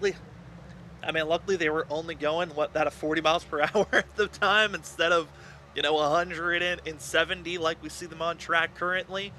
So a little bit of a slower pace, allowing the 63 to survive with the minimal damage, and now trying to figure out how to go for 7th place position of Trey Holmes. And as this battling's going on, there's other battles in front. Joshua Adams tries to go after that of Tyler Fody, who, with all of the calamity and drivers having issues under the radar, this 40 machine, our pole sitter, is now up to 5th place as Hank Steinmiller, Trey Holmes still continue to battle for the 7th place position, and Steinmiller really not able to go for the pass for himself. Our leaders going to be that of RC Enerson and Ryan Gavel, you see on screen, with Matthew Weeks just sitting in 3rd. Side by side is going to be for 5th place. Tyler Fody going to be passed by that of Adams. These drivers continue to race this thing out as our leader of RC Enerson feeling comfortable, confident. And now for some of the drivers that are out there on track, aka Jared Rexing, he's got to hope for a yellow to come out soon, because that 10 machine, if we stay green for another 15 laps, the 10 will go a lap down. Aaron, we may gain some viewers here in a minute. The modified race with Dale Jr. in it that was on tonight is just about to end. That was a race that was exciting to see how that one was going to go down. Wasn't able to capture that. I don't know if you did there, David, on how that race went. No, I did not. Well, one race we have been keeping our eyes on is the one on screen, and right now Ryan Gavel and RC Enerson battling it out at Monza last week. Well, now we're going to battle it out oval racing style as the 0-1 winner from last week now tries to go after RC Enerson. RC, he's been quick, consistent at almost every track we go to in this 50 machine, hoping to find himself in a victory lane here tonight. If you looked at the odds, it was Tyler Fody who's won 2 out of 3 races this season. It also was the driver that won this race last time we were here 2 seasons ago, that 40 machine that runs in 6th place. But the way that this race has been evolving throughout tonight, as you see there of Joshua Clark dipping it down low, not a good run, but it's 23 that go around.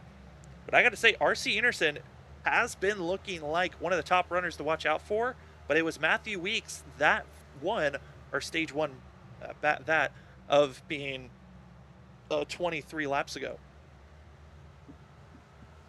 Joshua Adams kind of getting up on the back of Weeks now. Joshua Adams, one of 6 drivers that started on pit road, as the battle for the lead is on, and Ryan Gavel will take the lead position.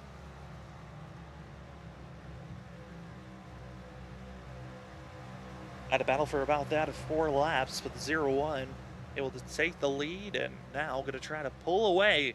But for how long will that work? Because it seems like RC's been the driver that's been very good at saving those tires. As we take a look here on how the pass was made on into the wall. Got the scrub, but hey, these cars, if you pancake the wall, you can take the damage, and it really didn't matter because Gavel wanted that lead badly.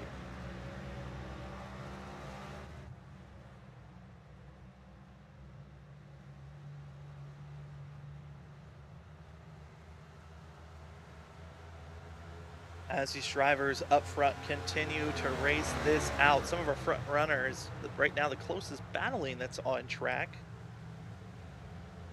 is the battling for 3rd as well for 5th. Hank Steinmiller starting to close in on Tyler Fody for 5th place as they continue to ride on top of one another. But if we want to see a train of drivers, that is going to be starting off with 9th place. Trey Holmes, Shane Terry, and Chris Wright. Those 3 drivers are kind of in line working with one another and seeing how they can continue to charge forward. Yellow, yellow, yellow. Justin Durer, yellow flag.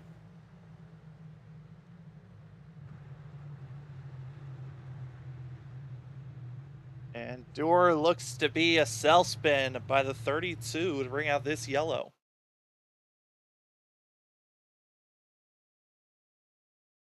Looking okay there.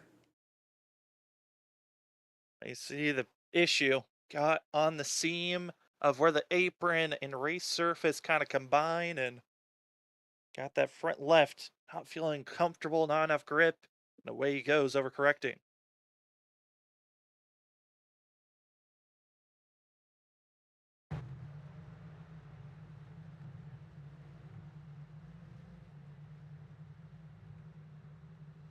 As taking fault of the spin was that of Dustin Dorr. As we're closing in on halfway, it gives us more opportunities. Thanks some of our other amazing sponsors here at the Elite Racing League and in the Elite Racing Network. That's TA Services. For over 36 years, TA Services has been a trusted domestic and international first full-service third-party logistics provider for offering freight, breakerage, as well as management transportation, warehousing, and fulfillments. From across-the-border logistics services to shipping around the globe, TA Services moves what matters to you. Let the TA Services make shipping happen for you. It's always great to see companies come in and help out and sponsor our leagues, and it's been awesome to see, you know, freight services and services in general that want to help people and their businesses come together and partner up with this league. And honestly, if you look at all of our sponsors that we have, all of them are basically how to help your businesses grow, and we hope that your business grow, and maybe you feel like partnering up with us so we can share your businesses as well. Now, Sam, I know our other announcers and our broadcasters may watch this back, and they're going to know that you cheated that line. If you read that carefully, it doesn't say shipping. You get to be tripped up like we are all the time. I honestly was given this sheet just a moment before, and I'm always tell people, give me my reads a week before so I can read them. Yep. And I honestly I'm not the best reader. I'm not supposed to be told to read him right on the moment, and that's what I have to do. We are 3 weeks in, and it still pauses each one of us when we get to that line, and we say, make ship happen. And we slow down. And Here's the thing, though. Here's the thing. There is little fun haha jokes, and then there's we're going to say statements so that we save ourselves. That's right. And you can say those statements if you want on your own time, TA Services. We're not going to get ourselves in trouble. Yep. I was like, first time I read that this year, it's new with the 22B season. I was like, are we sure that's what we want to say? Yeah, that's what we want to say. I don't want to say it. Make stuff happen. I'm saving my butt.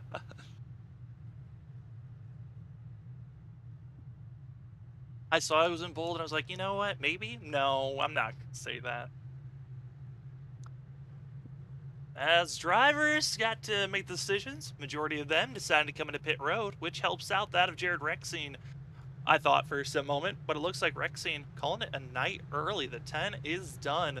He's going to be the next driver that is out of this race. And now David with caution number 8 of the night. We are still not even at halfway. But something that is interesting is that we're almost to halfway, and we're almost down to just half the drivers on the lead lap. Hey, there's some positive spins.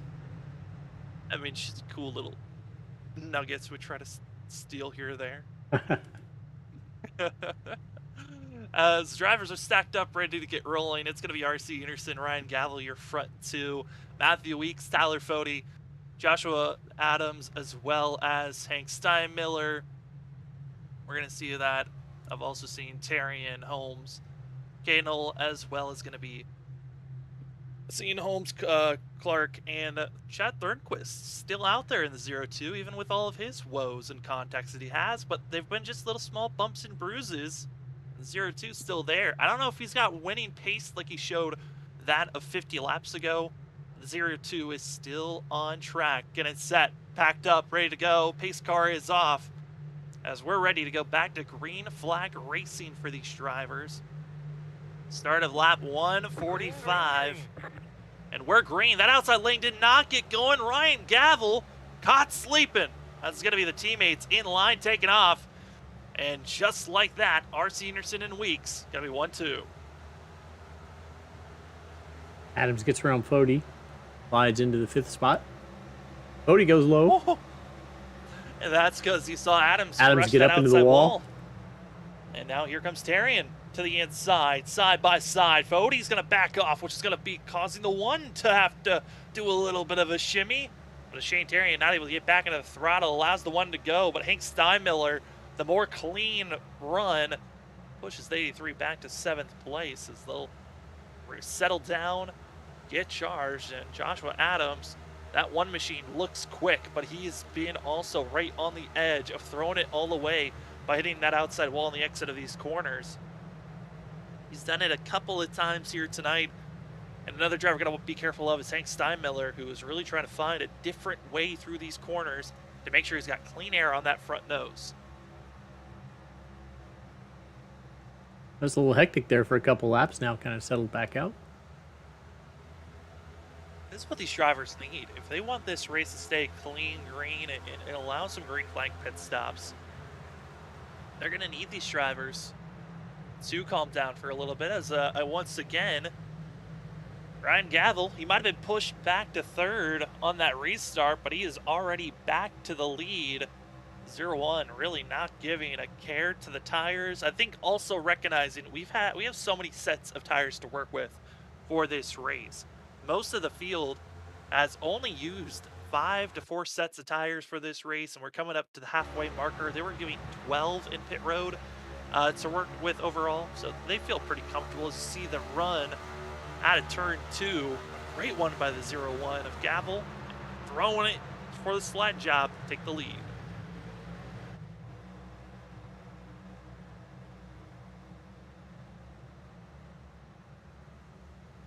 As drivers in line, it's going to be that of Tyler Fode making the pass, trying to hold off, that of Adams and that of Steinmiller. Tyler Fode getting a little bit too close, flirting with that outside wall. And it certainly can fight back if you're not careful, as the 84 seems to have issues coming out of the corner, and our next yellow is thrown. Caution number 9 on the almost the halfway marker of coming up of halfway to 300. Wyatt Knadel with the issue. Kind of gets loose up in front of Thornquist. Looks like me may be the only one involved. Oh, 3 gets into the wall. Joyner just gets wiggle loose out of the corner and decides to throw it in the outside wall, and a little bit of movement to finally get rolling brings out the yellow as we get ready to get rolling again for the drivers. As these drivers get to roll around and we're inching closer to halfway, gives us time, it's this moment, to look at what's to come. We've got some more great races to come up for these drivers, and luckily I get to be a part of it as well. Next week, we get to go dirt track racing as we head to Bristol Motorsports. Next week, as the drivers get to have fun there for 150 laps of dirt racing. Those first about 40 are going to be fun for the majority of the drivers, and then after that, the final 110, that's when the skilled drivers of the dirt start to shine. Then we come for race number 6. Drivers head to that of Charlotte for the Rollville Road Course Racing, second road course race of the season. And then race number 7, it's going to be at North Wilkesboro for 200 laps of short track racing.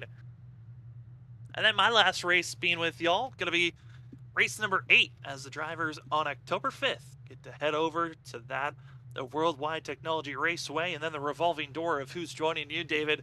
We'll be coming for the full-length race at the Brickyard, the last crown jewel event of the season. Maybe we'll have like auditions and we'll find somebody. Hey, while we're under this caution, that does remind me of the fact that Alex Ned, who's up in the upper left-hand corner, is our good friend and are usually with us on Cup nights. And there's a GoFundMe link up there to try to help him raise money for his medical expenses. I do want to let people know I got a message from Alex today. I was so excited. I saw he posted on Twitter, and I just sent him a message and told him we missed him. And during the race a few minutes ago, he said that he missed us too, and was so maybe he's listening tonight. And I'm hoping that you're on the road to recovery, Alex, and we can get you back someday. But hopefully this provides you a little entertainment and distraction of watching our cartoon racing, as Tate Lytle calls it, and having some fun on a Wednesday night. Yeah, we hope the very best for you, Alex, and we want you back up in the booth, and we want you back calling races because we know how good you are at it, and we also want to make sure that you are as healthy as you can be. So again, go to the GoFundMe, help with Alex and his finances to help him go on the road of recovery, because we want Alex back to going to what's something he loves, which is calling race car races. As we're getting ourselves rolling and ready to go for these drivers. More drivers have called it a night for themselves as we've continues to grow. That of Jared Rexing, the newest on that fray. Harrison Talon, Wesley Crump, Jared Campbell, as well as Daniel Martinez, Alexander Gray, and Richard Hines are the drivers that are officially out of the server. But we do have a lot of drivers that are still fighting to try to get back on the lead lap if possible. As it's going to be that of Chad Frankenfield, who is currently 6 laps down. And then you've got that of Andrew Rucker, who's 7 laps down. Michael Goodman, who's going to be that of 13 laps down. Scott Haney, 14 laps down. Nick Massey's 15. Then there's Rucker in 30th position, but he is done. About to be passed for that 30th position is David Tooker. Then you've got that of Scott Crump. Michael Hosack and Rusty Capel are the drivers that are still out on track, but are multiple laps down. And even if they get a caution from here on out to the very end, not all these drivers can get all their laps back. They're just hoping that other drivers get taken out and just decide to quit on the rest of the night as we're closing in closer and closer to halfway for these drivers. Got a total of that of 24 drivers on the lead lap, and Ryan Gavel going to start us up front. That 0-1 has been very aggressive on these tires, but how much has everyone else been waiting and looming to try to attack that 0-1, or will they continue to be patient as there's still a lot of racing to go? See, that yellow flag still in the air as we're getting ready to go green. It's going to be that Ryan Gavel, R.C. Anderson, Matthew Weeks, Tyler Fody, Hank Steinmiller, Adams, that of Darian, Trey Holmes, that of Clark, and Thornquist. Going to be your top 10 drivers. Green flag's up. They're heading to the restart zone. After 9 cautions, let's try it again as we are green.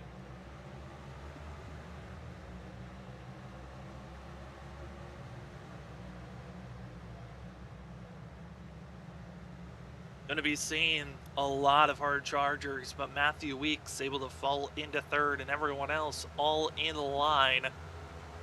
As the one of Adams gets loose down onto the apron and off that inside wall, was up in 5th place, and now going to be back down to that of 23rd, and now 24th. From first to last of the lead lap drivers in a blink of an eye.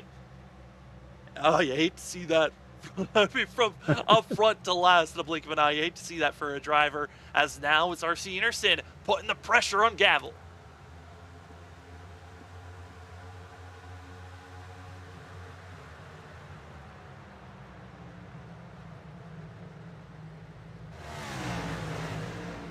Coming through the corner, it's going to be Ryan Gavel, R.C. Anderson, as well as going to be seeing Matthew Weeks, and the patience starting to be shown.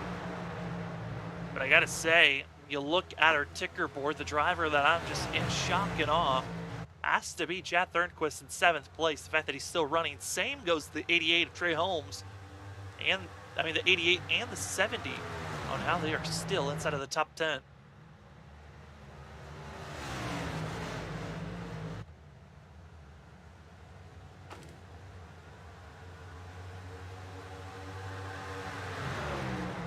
Anderson right up on his bumper there.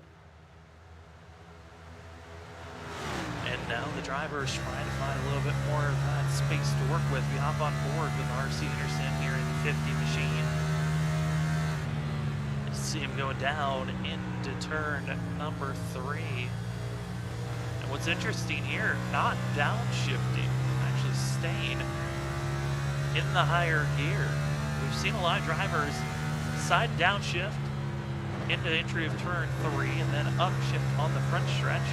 Instead, staying in 5th gear. And I think, if anything, RC is just deciding to stay patient, follow the 0-1, force him to make a mistake, and then maybe he'll think about trying to use more fuel by downshifting into these corners and get a little bit more risky on the aggressive driving. Yeah, you definitely know RC always comes to these with a long games always planned. Going to have Matthew Weeks, who's trying to figure out how he wants to attack this run. His yellow flag comes out. And it looks like it's the 84. As as well as others going to be caught up in this one. Got Tucker behind him.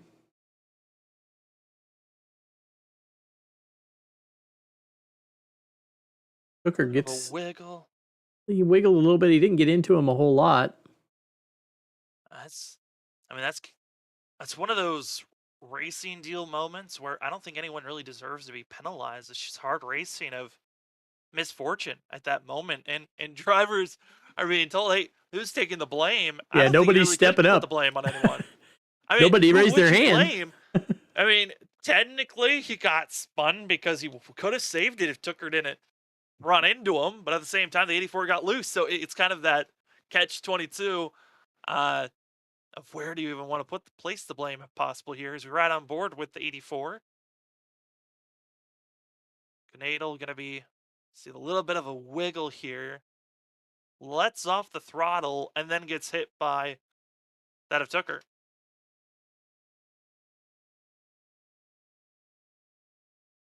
And Adamant's going to be calling it a racing deal, which I like that call on their part. Call it a racing deal, but you see there the 90, Scott Crump, heavy damage for himself. And going to be right back into Parrott Road, where he's been for the majority of the night, getting more repairs done.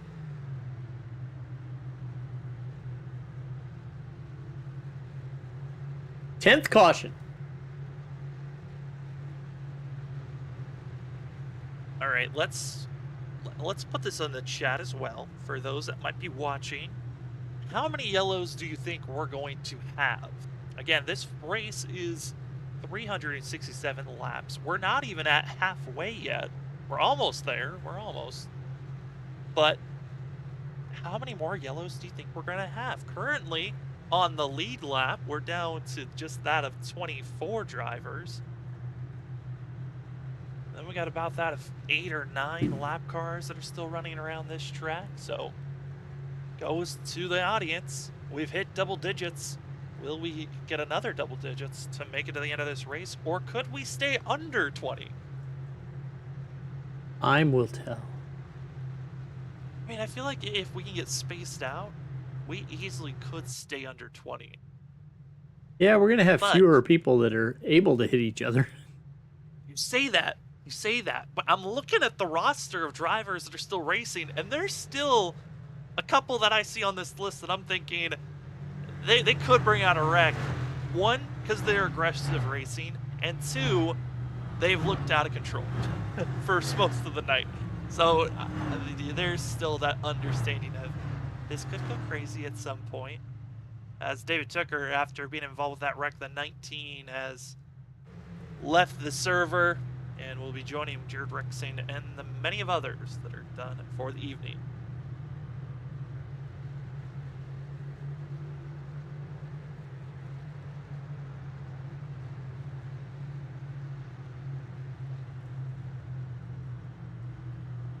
Well, we are now going to be that of 163 laps into this race.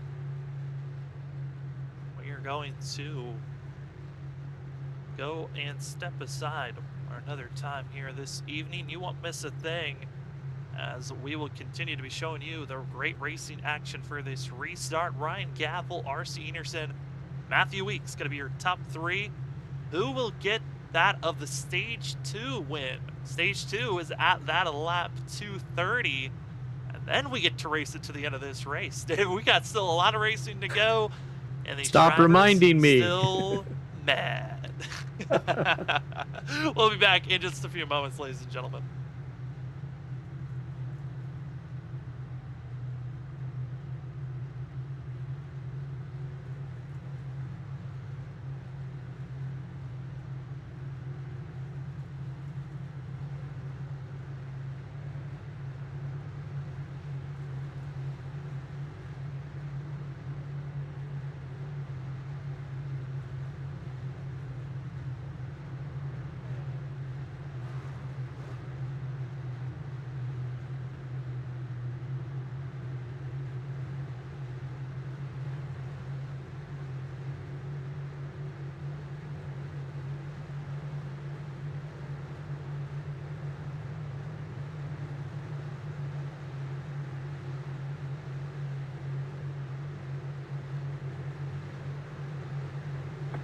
flag, green flag.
Welcome back, ladies and gentlemen.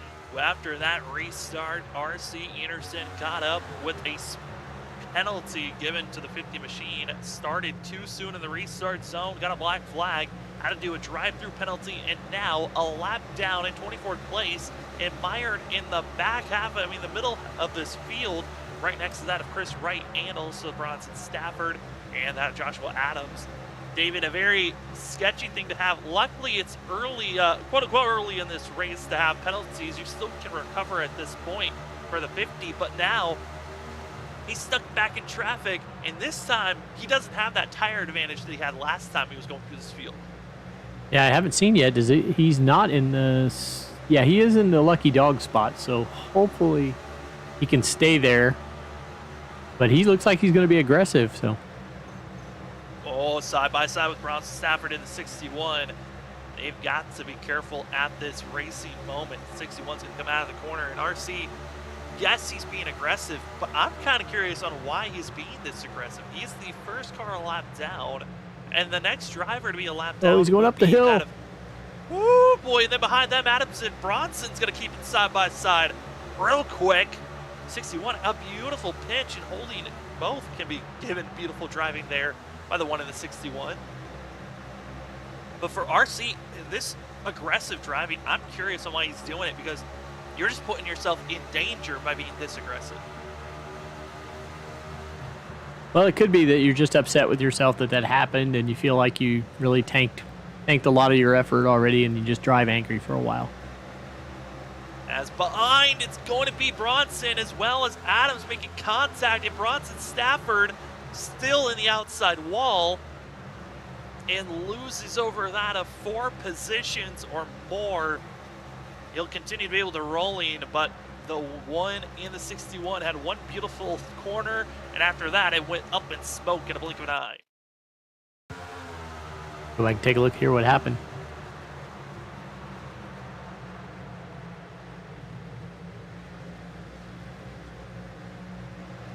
Side by side contact between Adams and Stafford. And both really looking for the same real estate. And Stafford trying to get back in the throttle. He was just pulling on that steering wheel just a little bit too much on the exit, tapped off the one, and it slingshotted back into the outside wall. As right now, watching the 63 and the 01 racing with one another. This is for the lead. Hank Steinmiller, who hasn't been in this position since, what, lap 40 it feels like? This 63 has been on a recovery mission for quite a long time, and now seeing a little bit of a glimpse that he's got a chance to get back to the lead position. He's been sideways, he's been hitting the pits, and now he's in second. And sometimes you got to hit every single part of this track before they can grant you back access to the lead spot. And right now, Hank Steinmiller sees Ryan Gavel in his sights. But 63 now in the questionable position. Does he get aggressive or not? These are two drivers that have been on the go whenever they're up front, and that has been the one thing that has been poor to see, is they've got great short run speed, but it's been the long run where we've seen Matthew Weeks, who was the winner of our stage 1, looking to be the winner of stage 2. And if you look at the pace that's going on, Gavel and also Steinmiller are pulling away, but expecting in the next about 5 to 10 laps, that 11 might start to creep back into the picture, as well as seen on screen. That is 0-2 of Thornquist, Fody, Tarian, all in this mixture of trying to close in on our front two.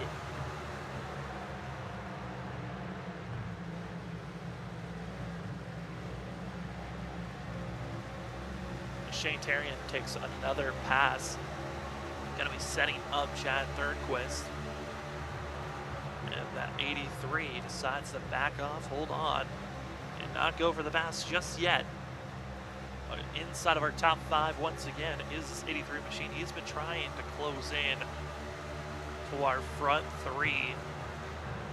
But every single time he does, a caution flag flies, and here we go. Shane Tarian diving it down low, a little bit on that apron. And we've seen that apron be dangerous, and both back off, but the 0-2 with the momentum. They'll stay side by side into turn number 3, and Tarian with the slide job move will get it done. Stays off the outside wall, back in the throttle, and now sights line on the 11.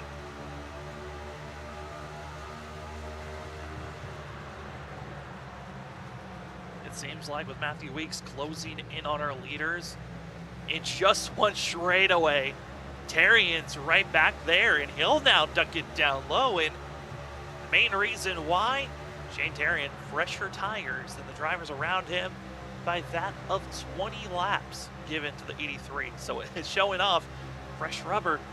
As long as you can make the passes, you really can start to fly.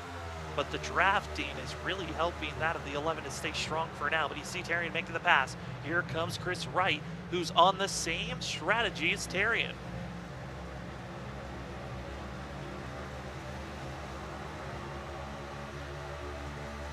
Okay, Tarian to second. Now try to go for the lead potentially here. Chris Wright, tail end of Chad Thornquist. Thornquist's going to be trying to go on the outside into the wall, and that is the go. Chris Wright.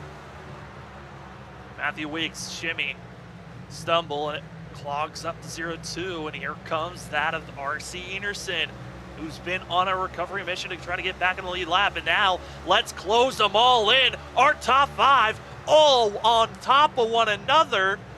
I mean, I should say second back to that of 5th and 6th, because Shane Tarian's gone, but RC now going to be in the mixture. He'll push that of Thornquist out of the way. And the 50 trying to get up into this lead picture as Chris Wright tries to pick and choose where to go. Now he'll be boxed in with the wall of Steinmiller as well as Matthew Weeks. And Weeks hoping to get clear for the pass, not able to. Shimmy, shake, and here we go. Chris Wright's going to be given the draft to the 11. Just trying to woo these drivers to clear a path quickly because that 83 is pulling away. There we go. That's the entry. That 63 drops high, and the train goes on by as he falls back further and further. RC's going to try to get his lap back the old-fashioned way. RC's got to be careful. Again, he went through pit road but he's on some older tires, and he's being very aggressive, giving a bump to Chris Wright, saying, go, go, go. I want to get to the lead, so if a caution comes out, I don't get the wave around. I'll still be with the lead lap. But this is when people are stalling out. It's such a troublesome spot. Matthew Weeks seems to be the most difficult driver of those all on the lead lap to get by.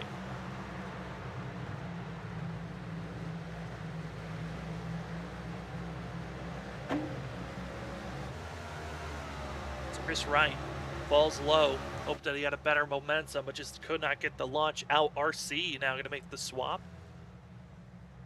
And now the question looms over this 57. Did he burn off those tires on this late charge? As RC gets into the wall. Same could be said for the 0-1. Here comes Matthew Weeks to the inside. It'll be side by side. Watch out on the exit of the corner. Here comes RC putting the pressure. Gavel stays out of the outside wall, and the bump goes to the 11. And into the corner. Still side by side.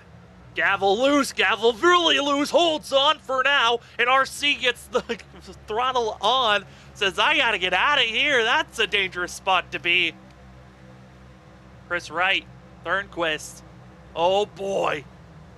0-1 continues to falter back, and that's now going to put in the clutches of Thornquist. Also Adam, and they're wrecking behind.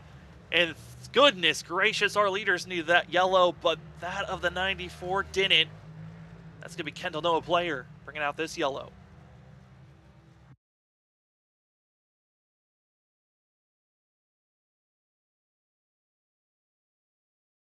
Well, Mr. Huckleberry, are you tired of seeing drivers touch that apron? Yeah, it seems like it's trouble. That is not. Then we get the long slide.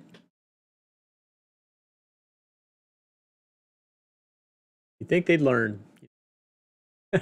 Well, I mean, for us, we get to see the patterns. For them, I know. in the driver's seat, they don't always get to see what's bringing out these yellows, so it can be difficult. As pit road, busy once again. Everyone coming in this go around.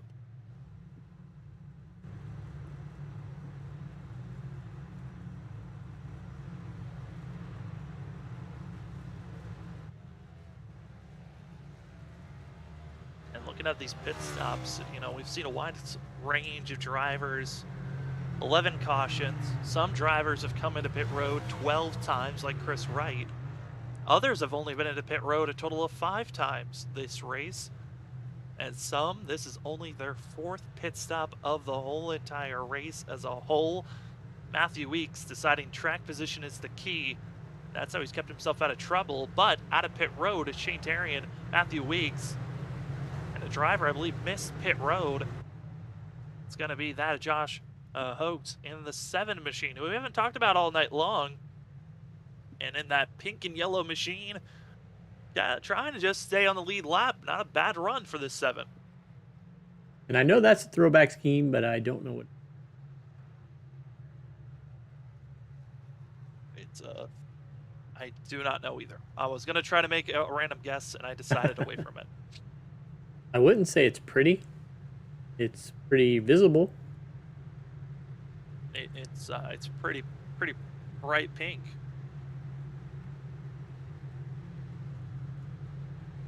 Pretty blinding.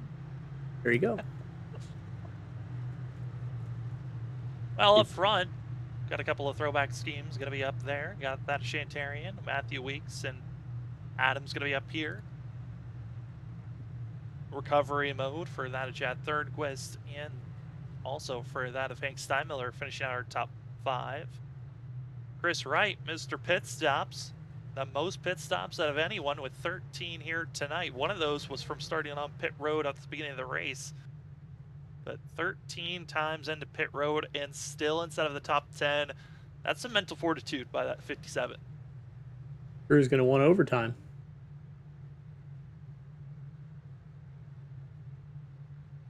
So we get to see the cycle of going through the field. We've got ourselves a total of 23 drivers on the lead lap. Bronson Stafford, the newest of drivers that might be calling it a night for themselves, as he is in pit road expecting to spend a lot of time to get damage repairs for himself after the contact between himself and the one machine of Adams.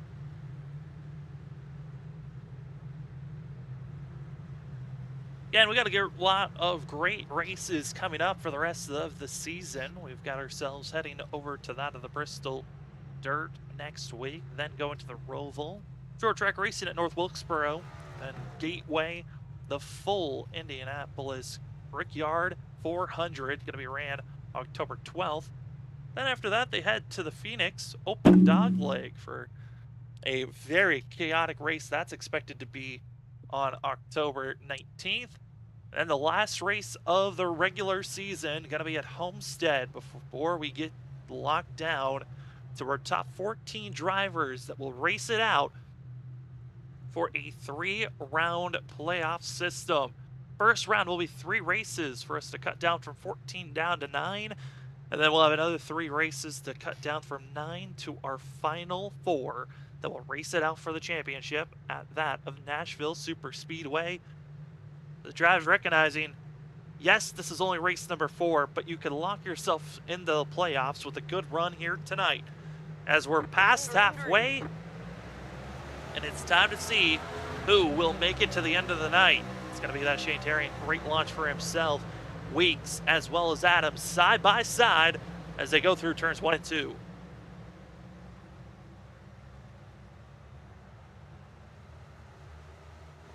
Added 2, it's going to be Adams with the poor exit out of the corner, gifting more spots to that of Chad Thornquist and almost to Steinmiller. Chris Wright trying to time up how to get through this track, as they're all getting single filed out for these front goers. It's really the drivers that are battling for 15th, 17th. That's where the gaggle of cars are starting to settle for themselves. See that of Brett Jones. Into the wall. Joyner Jones, RC gets by somehow. That 50 should have been involved in that wreck. Oh, and there's a bump. Rubber Hill giving a huge shove to the 88 of Holmes.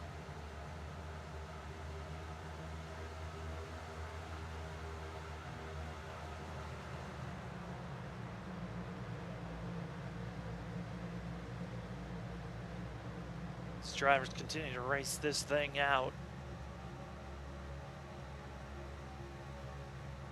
Drivers continue to roll as it's going to be up front. Shane Terrian, Matthew Weeks, and you see this cluster of drivers that we have on screen. That of Chad Thornquist in 02, Adams, Steinmiller, and you got Weeks, and there's Tyler Fody in the 40 machine, who we haven't talked about a lot here in the middle half of this race. But David, this is the driver that has been on a hot streak, and coming in tonight was one of the favorites to watch out for. Got the pole, was set on the right track, but then decided to go with an off strategy that placed him deeper in the field.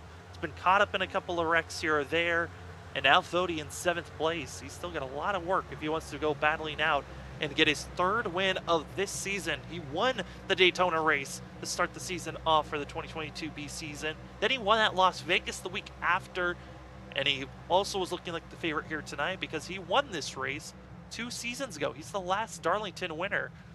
And with the way that we've been seeing this race go, it looks like it could be down to whoever can just survive and have a running car at the end of the day is move up for 3rd, 4th, and 5th, all on top of one another.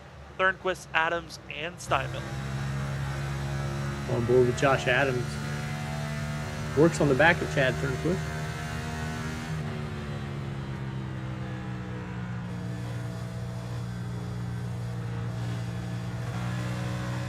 So you see that one machine in 4th place.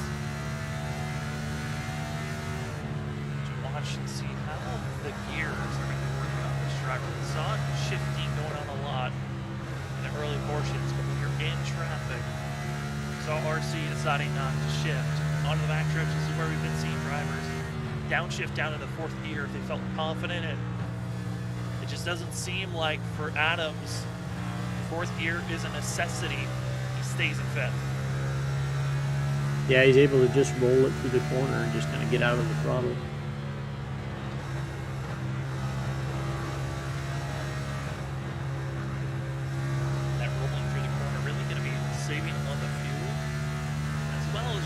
let the car naturally coast and carry more speed. If you're shifting down into fourth, you're really deciding, I'm going for the exit speed and gain a better acceleration. While if you stay in fifth, you're recognizing, okay, the driver in front of me might not be able to get back into the throttle soon enough. I can run into them if I'm not careful, or throw myself into the outside wall. So you got to pick and choose how do you want to use your equipment as a weapon of attack. As we drop back, CRC Peterson going to be battling with that of the 29. And RC, the reason why he's back here, got caught with that of a 2 cautions ago. Taking off too soon as you see the 29 just get out of the way. Elam says, you know what, just take an RC, have fun out there. But jump the start was the 50. Got a black flag for that. Then, when he decided to come in and serve the penalty, he missed pit road. And when he came into pit road, it was just a drive-through penalty, and he only went a lap down. Luckily, could have been a lot worse. And they missed pit road again. And for us hitting lap 200, still coming up to 167 laps to go here tonight. Shane Tarian gets the lead. And Shane Tarian, part of the crew that started this race off on pit road. And I'm looking at the list of drivers that are still racing. Of those 6 drivers that decided to start on pit road, David, we've got 5 of them that are still out on track. Yeah, I think they knew what they were doing. You know, one thing I'm hearing in the driver chat that you don't get in a real race is we have a couple drivers are reporting they're very sleepy. Well, I mean, makes sense. We're 2 hours into in-race racing for these drivers. We still have that of 80, I mean, that of 160 laps to go. And most race car drivers won't work a full day before they go run a full-length race, so. Yeah, and also you've got drivers that are on the West Coast, some are on the East Coast. For myself, I'm luckily on the West Coast, so it's only 7:22 over here.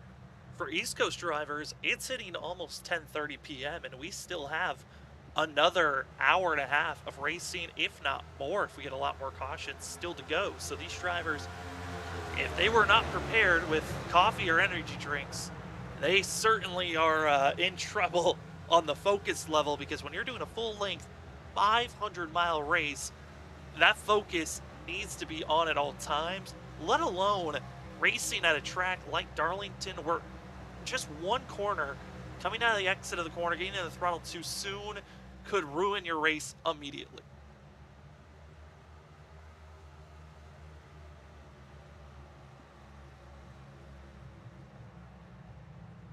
Starting to catch up to lap traffic now. Scott Haney. That's going to be Scott Haney, which I'm surprised Scott Haney he gives him a bump out there, and that's what you hate to see if you're driving, is seeing a car. I mean, for Scott Haney, he's trying to stay on the, quote-unquote lead lap for himself. It's not good. It's not good when you're 14 laps down and you're challenging the leader. Let's just say that. That is not the most cordial thing to do as a lap car. Usually if you're in that position, you just duck down, get out of the way.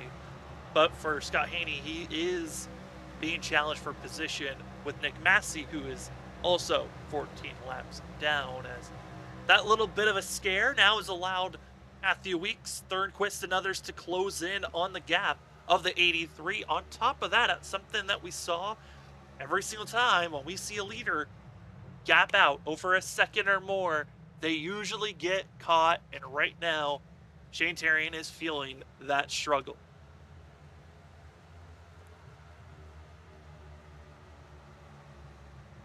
Hank Steinmiller sitting here in fourth. Kind of content to ride behind Chad Thornquist now. He'll look out a couple times, but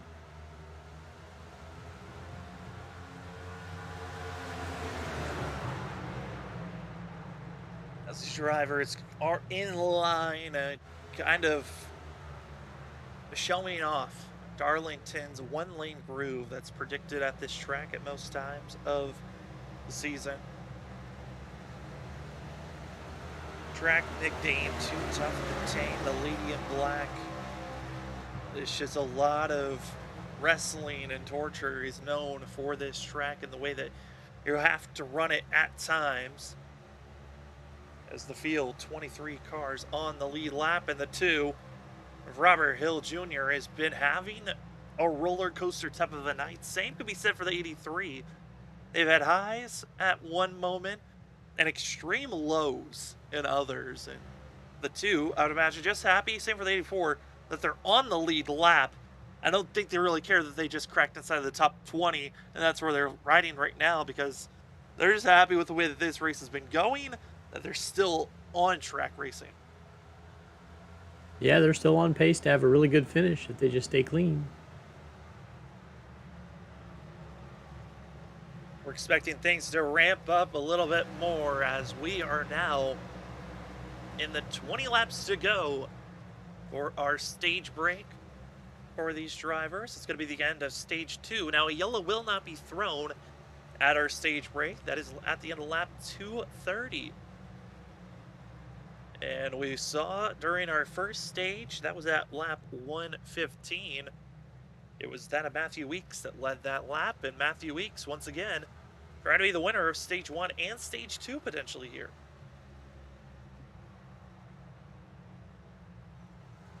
Oh, Andrew Rucker into the wall. Well, you know, talked about drivers feeling sleepy. That's a great way to wake some drivers up. Yeah, oh yeah. Wreck in front of the field, go into the wall right in front of third place. That'll do it. Oh, boy. And Rucker is not in a safe position at all as Jantarian is able to get caught by. Finally got some clear space in front of him. And that was getting by that of Noah player. It was going to give us 22 drivers on the lead lap. And now player is going to be caught by the other drivers from second on back that are trying to figure out how to close in on this battle.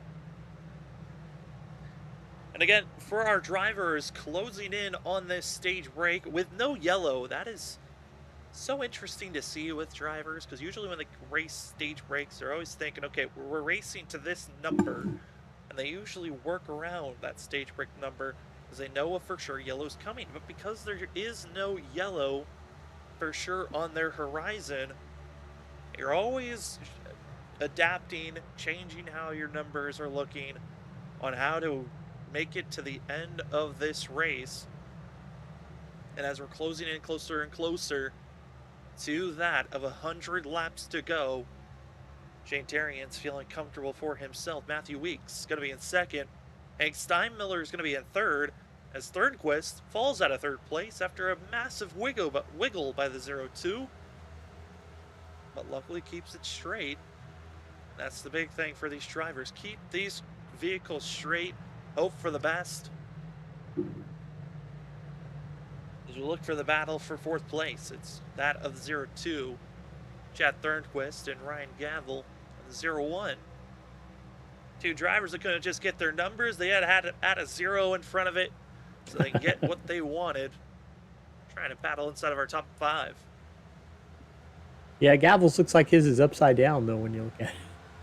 He looks like the 10 car from that view. I mean, Gavel certainly interesting overall. As trouble back in 11th place, it's going to be that of Elam. Troublesome spot for the 29. And it was a wreck that started coming out of turn number 2. And it transferred all the way until the entry of turn 3. You see the loose sensation comes out. He's trying to save it. Gets completely about 40 degrees. Not enough for the yellow to come out. Holds on, slips and slides, continues to whip it around, hits the inside wall, and we continue to stay green even after all that chaos. That is a lot of action for no yellow. Like I said, it always depends on where you do it. And because you came to a stop on the entry of turn 3, it was too far away from the racing quote-unquote surface, so no yellow comes out.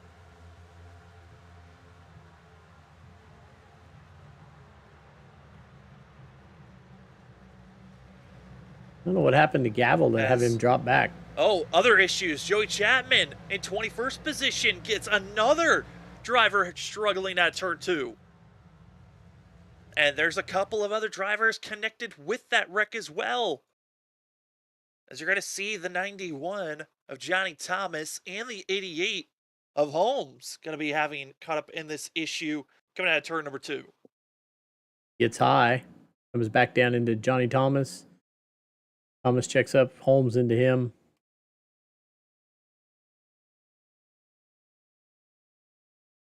And Green stayed out. 2 big wrecks. 2 opportunities of a yellow to fly. And it does not happen. As lap cars, looks like they're trying to make their decisions coming to pit road. And also some passes being made as Ryan Gavel not feeling confident in 4th, battling for 4th, as he has been caught by Tyler Fody, about to be caught by RC Enerson, and that of Adams, all setting up how to get by the 0-1.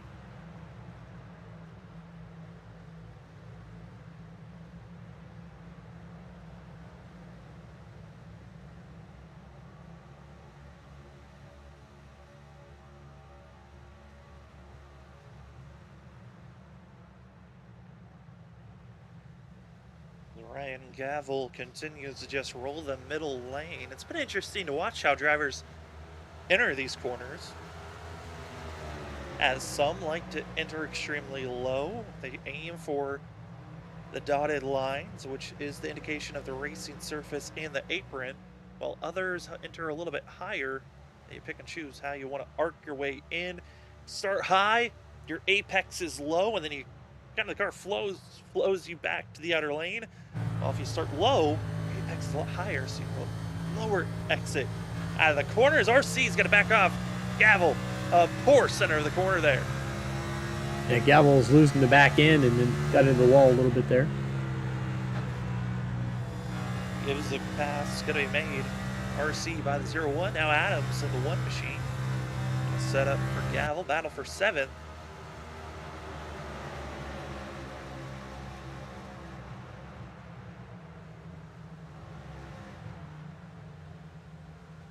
As these drivers close in, we are now coming up to 8 laps to go until we get to our stage break. No yellow flag will be thrown, but our top 10 will get bonus points. And right now, Shane Tarian in the position to win stage number 2.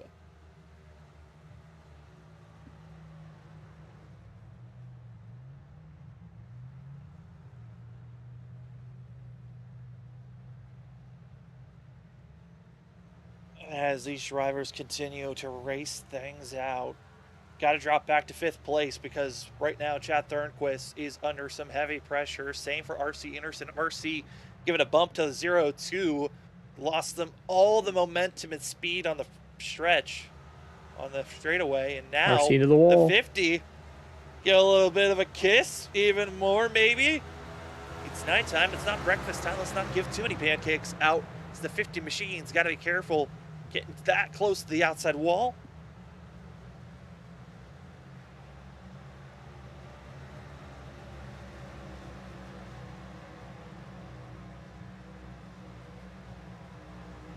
Heard somebody saying they were wrecking, but I don't have anybody else. Joiner, I believe, was the driver, and he left immediately after making contact with the outside wall.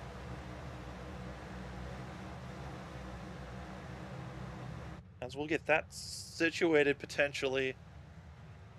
The battling for 5th still underway, as we're now 5 laps to go here at stage number 2. And oh boy, Ryan Gavel, a scare, a spin, and will it be a yellow? He continues to keep it pointing straight. He's low and slow. The yellow flag could potentially come out as he's drifting up the 0-1. He's got a flat tire. Engine. And it's done.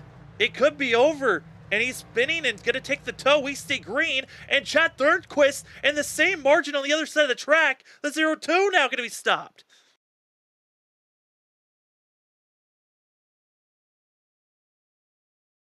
Oh, a blink of an eye. 3 cars done and out of this thing. That's just all on Chad. He had nobody near him. And he was burning up those tires, though, defending for that 4th place spot, and threw it away once there was no pressure around him. Joyner, Thornquist, and Ryan Gavel all having issues in just 3 laps. 3 drivers now all having to take tows or come to pit road. And this now puts us seeing the drivers left on the lead lap. That number continues to drop lower. We're down to just 17 drivers still on the lead lap, and that's still evolving and changing. Through all that, we stayed green. As you're going to be having our leader at the moment, Shane Tarian, going to be having his teammate Joey Chapman behind. Chapman's been having a rough night for himself. He's had to come to pit road for an extended time. 0 there.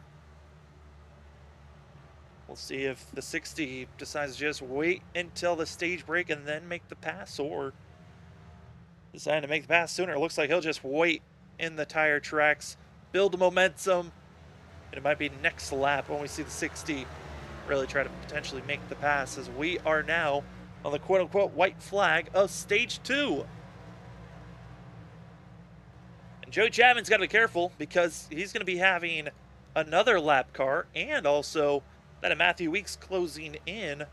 It's Chad Frankenfield, who's caught up in that first wreck of the day between himself and Nick Massey.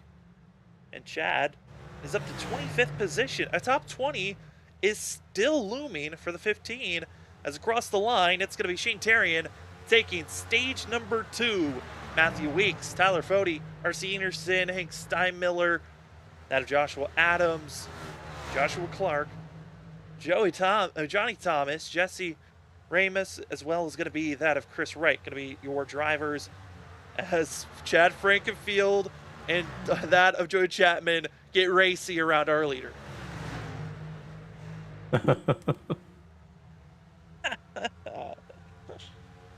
Oh, Weeks was not happy with Joey Chapman there. I think Weeks was hoping that he would have a late charge to go for a chance to battle for the lead there at the end of that stage. Wasn't able to, because the teammate of Joey Chapman was blocking, defending. And now pit stops are underway. Hank Steinmiller hitting pit road.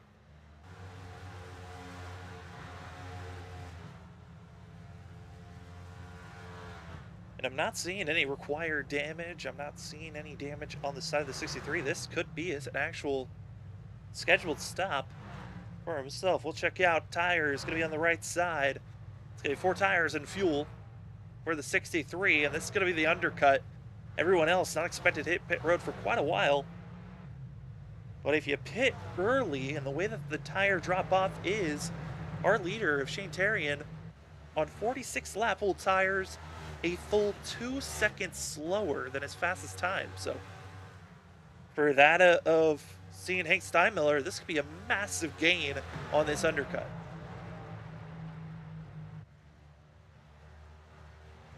He's going to need it to stay green for a while to take advantage of that.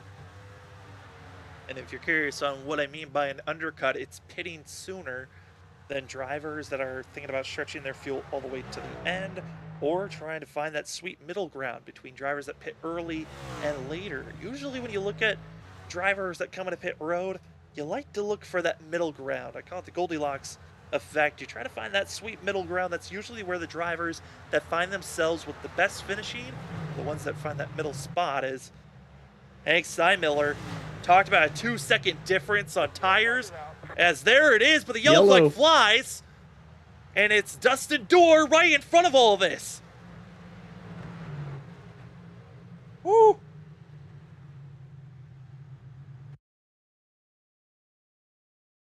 He's already up into the wall there. Yeah, Dustin looks to be bringing out another self spin here for the 32. Bounces it off the wall. Wrecks from that. It just felt loose. It's loose. Instead of lifting, kept in the throttle, tried to save it, and overcorrect, and right in front of some very fast cars.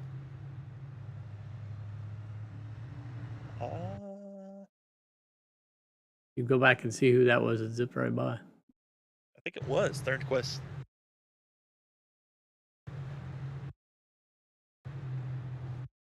Nope. Oh, no, that's Crump. Crump. Got Crump. Crump, who I thought was going to just quit out and say, I'll take a 35th position finish. He's now up to 29th. He did not hit the brakes for that. Of course not. When you see one driver stopped, you don't slow down. You just pray that they don't start moving when they're holding the brake.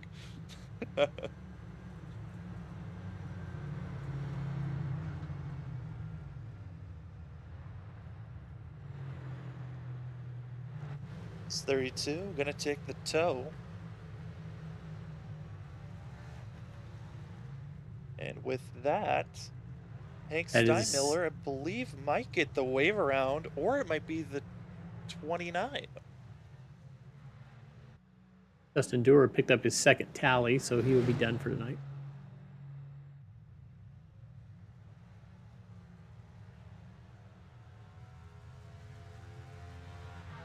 Well, I've got some great news for you, David, and for the audience. For those that have been trekking with us through all this racing action, we are now 100 laps to go. And official time, it's been 2 hours and 36 minutes. I don't need to pop your bubble, but mine says 367. Oh gosh, that's right. I can't count. My delusional self was as hoping, much as I wanted it to be we're not- 100. That's fine, but I can't change it. Can we? 130 laps. Can we tell the drivers it was a cute idea? We're trying to do 500 laps. Let's trim it down. iRacing has added lightning. We're done. There's rain on the track. Are you sure that would throw the caution? Well, see, there's rain on the grandstands. Yeah, I saw that big debate. The rain on the grandstands versus the rain on the track. Yeah. Yeah. The in-car cameras, I agree, did show it like started raining like a split second before they wrecked. So. It sprinkled on the cars a lap before, but it wasn't enough for them to be scared until Florida said it's downpour time. Yep. Which is always interesting with NASCAR on those decisions. It's such a difficult spot for them to be in. Oh yeah. Because lightning can strike, how many, I don't even know the distance that they worry about with lightning strikes. But that'll be a distance away. And they'll park everyone until they feel like that storm's away. If rain is close and they know it's going to hit, they still will let them race it out. So it's with rain, it's race until you wreck and hope that you're not involved. And Austin Dillon luckily made it through. But for these drivers here tonight, iRacing has not implemented rain just yet, but I think that's the aspect that we're excited about. iRacing has teased rain. That is something that they are working on.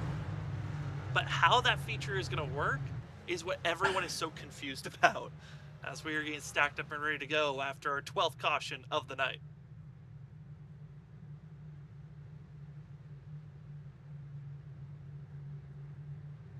People will want to be able to turn it on an oval and race in it. Oh, put those wet tires. They race at road courses and go to the ovals. I know for sure they're going to put rain at an oval and put like F1 cars, take the W12s out there and just send it. That will be... It's so many fun leagues, just rain leagues. You can only race in the rain. iRacing, thank you for giving us such a fun thing to think about. As we are seeing the pace car pulling off.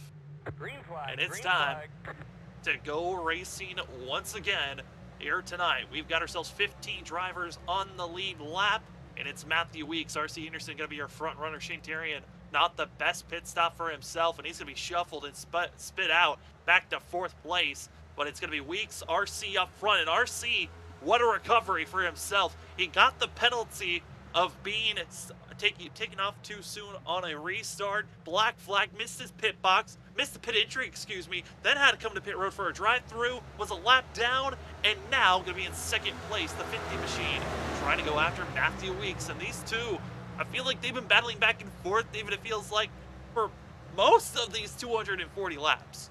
Oh, do we have an issue with Hank Steinmiller? We're going to be seeing that 2, the 44, or did he lose it himself? Gets contacted the 44 Oh. and spins down the front straight. I think he was expecting to see Michael Goodman maybe drift up to the outside wall a little bit more, didn't. And that's that, assumption that someone else is going to run a certain line, and they are not prone to always running the line that you predict. 36, that of the 63, gets rolling, moving, and it's time to see how well Steinmiller can try to recover from this, but he might just call it a done, as he's in 15th place, last car on the lead lap, and he's about 10 seconds away from going a lap down if he does not get that 63 rolling at its maximum potential. As more drivers call it a night, Chad Thornquist, we saw him try to go on recovery run after recovery run. He is done parking it. Dustin Dorr, you touched on it, having 2 tallies. He's been parked and done. So these numbers of drivers that are still in this race continue to change up, but the battling for third, Shane Terrian, Tyler Fode, they're going to be making the pass on Joshua Clark, who gets into the outside wall. But for our leaders, it's going to be RC drifting up, just didn't hit the apex right. He's hoping to get the surge here on the exit. Here he comes, but still, that outside wall is flirting closer and closer. Did I miss what happened to Ryan Gavel? Ryan Gavel. He's off and sitting in the pits. He's looks like he might be done. Yeah, I don't remember anything happening to him. Well, he's been in there for quite a long time. Yeah.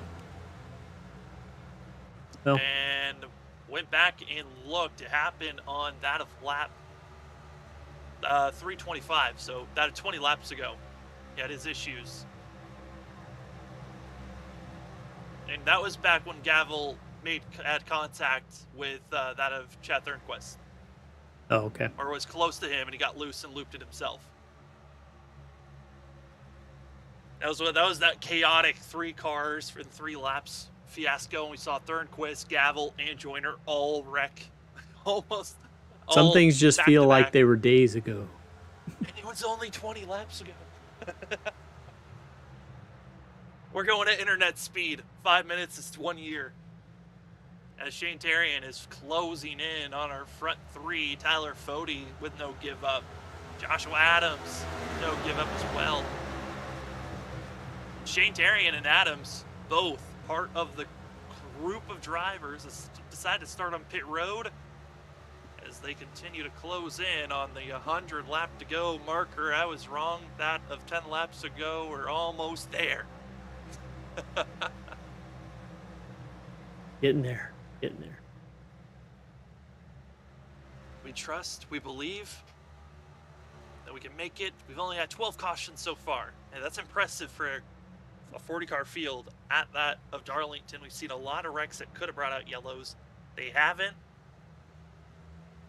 And right now, we've only got one other driver that can stop this field from seeing a first-time winner seeing a winner this season. And that's Tyler Fode. He's won 2 out of the 3 races this season, running in 4th. But Matthew Weeks, R.C. Enerson, they both have shown signs of why they should be winning this race. Shane Terrian, during the middle of stage 2, showed his cards that he could be a threat to watch out for. But Fode, he got the pole award and then decided to just save fuel. And he's been on the save march for quite a long time, but has not been able to really utilize those tires that he saves. It just seems like he's not felt comfortable in the dirty air. And even when he's up in fresh air, he's just not willing to use up those tires as much as we've seen other drivers, as we are on that of lap 250 of 367. We got Pro Edge Sky, Lake Norman, 21 Savage for the top 5 teams.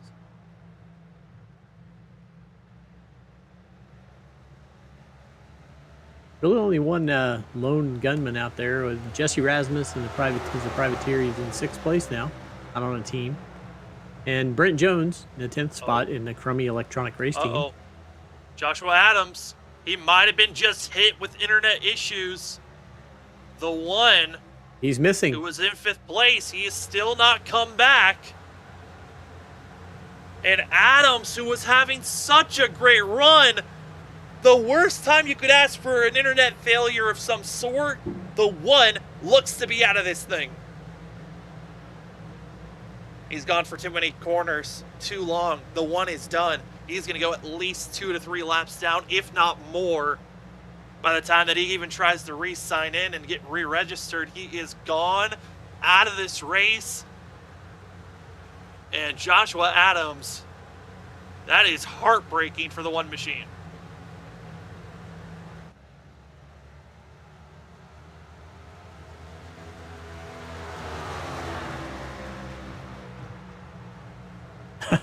He's still in Discord, but he's not talking. Maybe he fell asleep. That is the worst sign. Well, with Discord, if you don't leave it purposefully, it will not automatically kick you out. So it'll just listen to your room for the rest of the night. And now he's finally been officially disconnected from the session. Now he'll be able to re-enter as we continue our cameras on the front runners.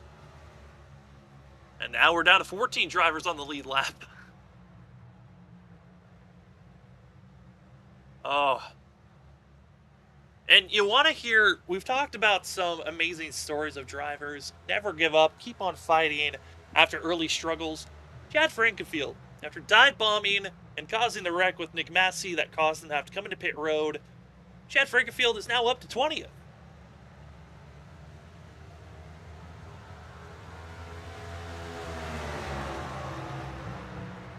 And if he had not, Chad Frankenfield actually got knocked out of the server earlier. If he actually didn't get knocked out, the 15 could have been up inside of that of 18th place, potentially. Yeah, he got it down to where he was 3 laps off the pace and then lost 7 laps to that reconnect.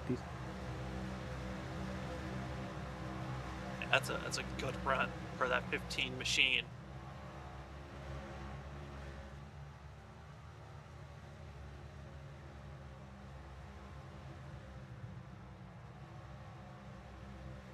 As we drop back to this battle for 8th place, it's Johnny Thomas and Chris Wright battling with one another. Johnny Thomas comes in 12th in points for tonight's race. Best finish this season was 7th. That was at Daytona. I mean, the way that we've been seeing these races go here tonight, Johnny Thomas could have his best finish of the season if he continues at this pace.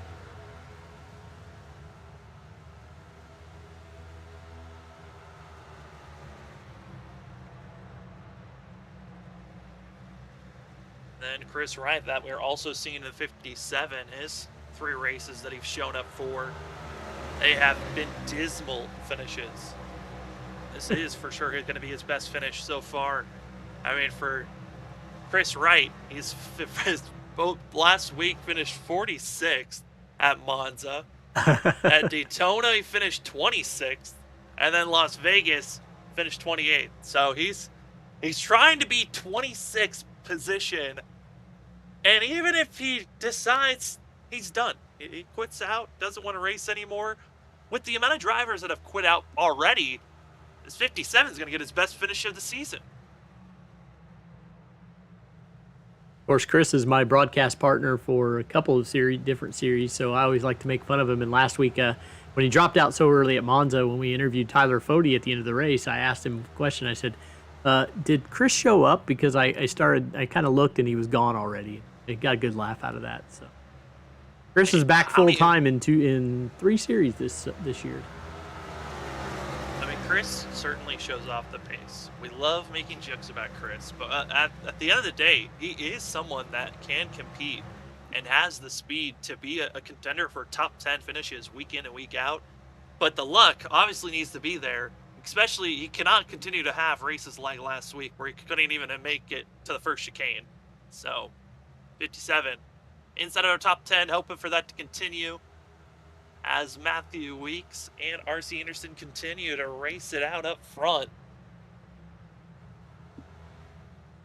And Matthew Weeks, another one of those drivers that has been here, it feels like forever. in the Elite Racing League. He competes each and every series, hopes for the best. And right now, he's got 2 7th-place finishes for the 11 machine. One at Monza, one at Las Vegas, finished 39th at Daytona. It's not the way that he wanted that race to go. And we question, where was Ryan Gavel? Well, he's back out on track, just 31 laps down. Just a plenty of time to pass 30, people. 31. And let's make it a clean 30, shall we? As the 0-1 makes the pass, doing it the hard way. He's down to that of just 30 laps down. 30 more times. That is asking for a lot. I don't know. Well, there's still 105 laps. That's true. Well, we also might still have one more pit stop to go, based on how we've seen these tires drop off. So, never know. For Ryan Gavel, this is going to be his 3rd race of the season. He won last week in Monza, finished 10th at Las Vegas, and for the 0-1, this is not looking great. Looking to be one of his worst finishes of the season, currently that of 25th position. Might be able to move up to 24th, but Dustin Durr no longer racing, and other drivers potentially calling it a night. But Tyler Fode, I was questioning how he had been saving his tires on a lot of these runs. When was he going to use those tires? Well, here we go, David. That 40 is in the mix now for our front 2. Oh, Peterson into the wall. Fode gets by him. Well, he tail slapped it, which then slingshot the front end to be thrown to the inside, and just like that, gets plenty of opening for the 40 to take that 2nd place position.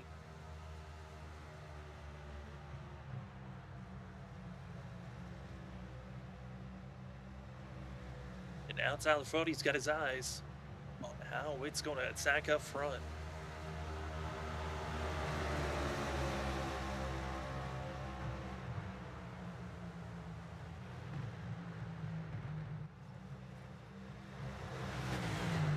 Okay, I gotta say this, David. It might have been 20 minutes ago, might have been 30 laps ago. Okay. And I might have made myself look like a fool. But we are now closing in on 100 to go now. I can confirm this time that is true. Woo, I can read our ticker properly. Let's go now. For front 3, continue to race it out. Talk about some of our biggest movers of the night. Their front 3 keeping on this action. Biggest mover so far is Johnny Thomas in the 91, up 26 positions. Started back in 33rd, now up to 7th, potentially more spots to be grabbed for himself. Shane Darian, the 2nd biggest mover, up 21 spots. Up front, though, Tyler Fode got the pole, lost the lead almost immediately, never really tried to grab it back. Went with an off strategy to drop back, and now Avore's got a chance to get back into that lead position.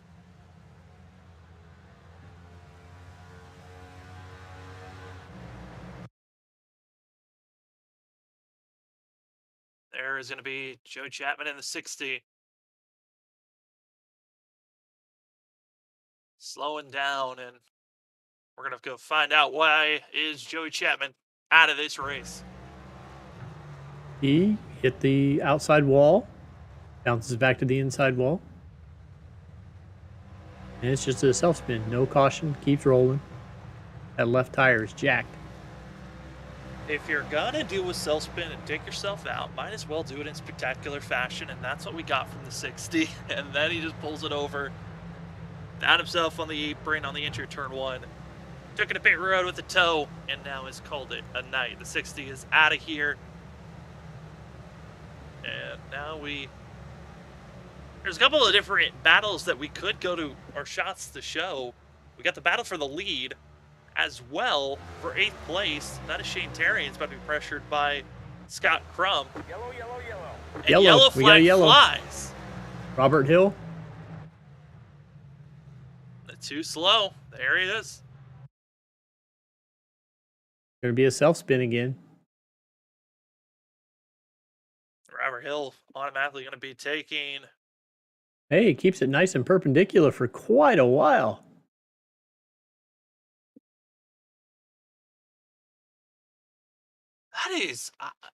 That is probably one of the more impressive slides. Yeah, I've never to seen a car keep. slide that way for a long time.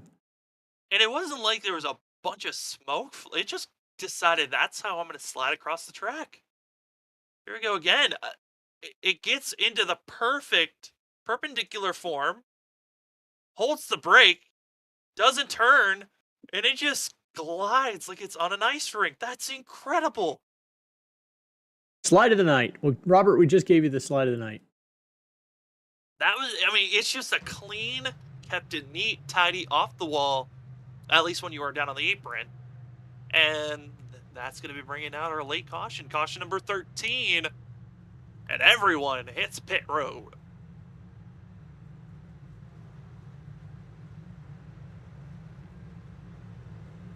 This might be a great time for a drink and bathroom break. I think that's exactly what we're going to go for. So we're going to step aside. These drivers get to come into pit road. We'll be back in just a few.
We're back, ladies and gentlemen. Let's take it to the end. Less than 100 laps to go for that of the Decor Southern 500 here on the Elite Racing Network. And it's going to be RC Anderson taking us to the green. Matthew Weeks in second place. Tyler Fode, Joshua Clark, Chris Wright going to be your top 5 as they roar through that of turns 1 and 2. The 50 machine. Feeling comfortable, confident, but Tyler Fode is on the go. He doesn't want to wait any longer. He's been impatient all night long, but we are now in the later stages. The gloves are off. Your patience levels is gone, and it's all about the win. The stages are all the way out of here. And David, I think now we might see a few more yellows just because drivers have turned the switch. It's go time. Oh, I'm not that excited to see more yellows, but I could shake some things up and give us some excitement. Ooh, jumping the start penalty to that of RC Anderson again. for the second time tonight, and he's going to miss pit road for a second time again. Oh, watch out, Barrels. And he makes it in. And he'll have a drive-through penalty, so now he's got to go coast all the way through. And now the 50 is going to be banking on a yellow if he wants to get back into this race. 44 miles per hour. That's a tough feeling. 45 is that of the pit road speed limit. And if he's staying at a consistent 44, most likely he has the pit limiter on. Oh, nope, he's going over. Oh, now he's got to be careful that he doesn't get a speeding penalty coming out. Ooh, we'll keep our eyes out on that once he comes across that of the merge cone. Because you do not want a speeding penalty on top of that of another driving penalty as drivers merge up and up front. It is Matthew Weeks, Tyler Fode, Joshua Clark, Chris Wright, Shane Terry, and Johnny Thomas Holmes. Going to be your top 7. The driver that has been in the top 5 at moments here tonight, Joshua Clark. This 28 has had moments in the history here in that of the Elite Racing League, the JoinAPS.Ccom Cup Series of going for wins, going for glory. And here tonight, setting up for an opportunity to try to be the thief of the night and steal this one away.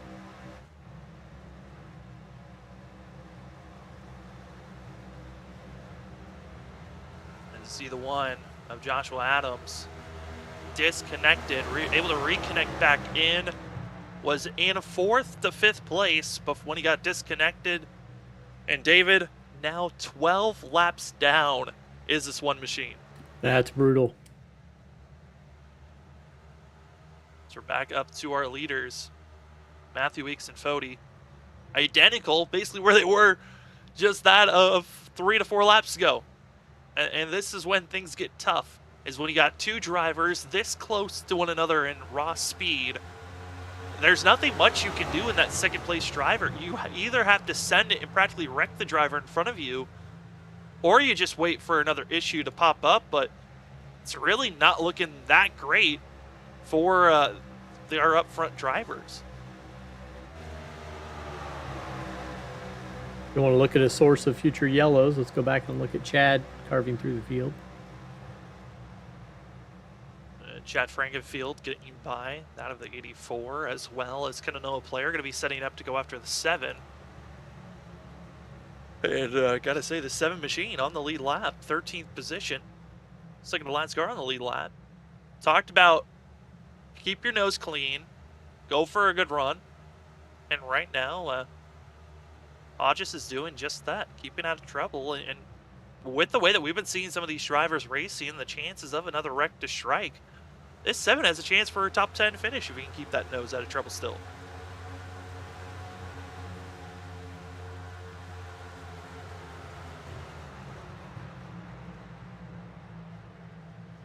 Take a look for some closer battles here.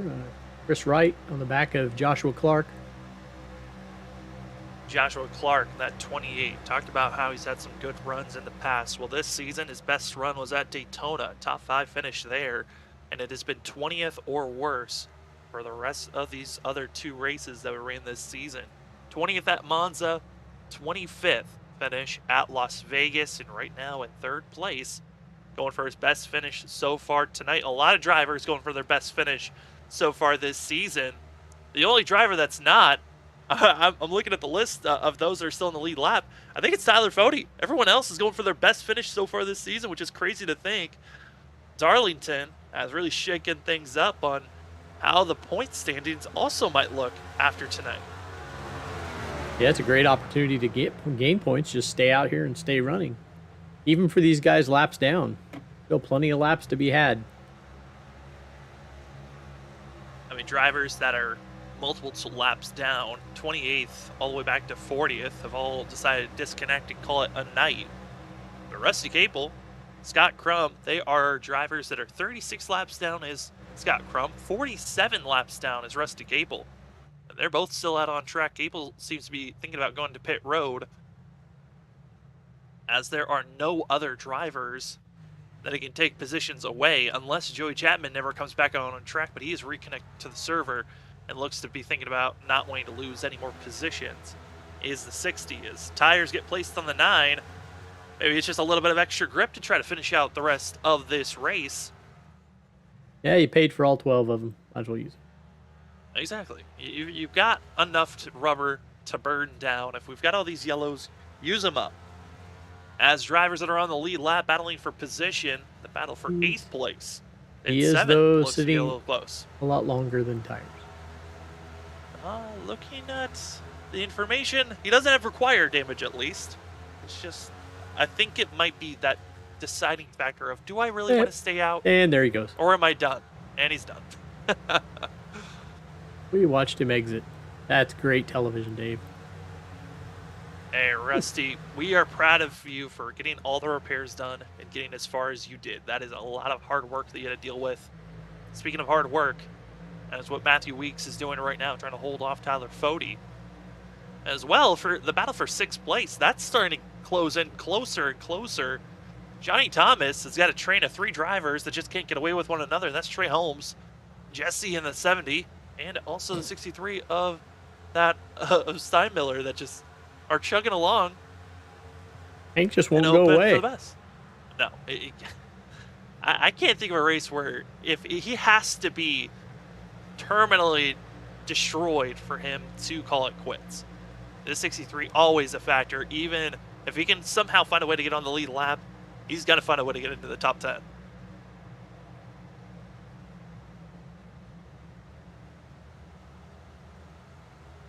But for the lead, chaos, lap traffic, changing things up, and R.C. Enerson also going to be a factor joining in. Going to be putting the pressure on that of Tyler Fode. And Robert Hill Jr. looked to be in the way for a quick moment. And Tyler Fode had an opportunity to go for the lead, but because of lap cars, used the lap cars a pinch, and Weeks holds on for the lead. And R.C. trying to get that lap back.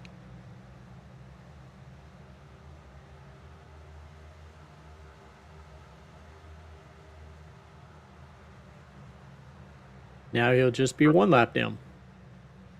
I believe he did get caught speeding on the exit. That's why he had to come back into pit road that forced him to be 2 laps down.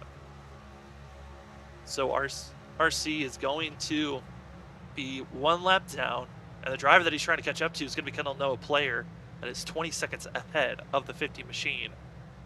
So a lot of work still to be made for RC if he wants to get at least a caution and become the lucky dog. He's got to pass the 94 first to get that job done. But with all the drivers in their woes, we are down to 14 drivers on the lead lap. We started with 40 here tonight, and the goal was to see how many can make it to the end of 376 here at Darlington, for that of the Dan Decor Southern 500. And it has been a wild one. We've had 13 yellows. It's been Matthew Weeks up front. Fode's been flirting up on this top side. We've seen Gavel and many of others, but it's been the 11 who's been Mr. Consistent up inside of our top 3 for most of the night. And the question is, will he continue with that consistency, or could something change that up? Because looking at the pace of all the other drivers these last couple of laps, Weeks has been the fastest lap after lap for the past about 10 laps or so.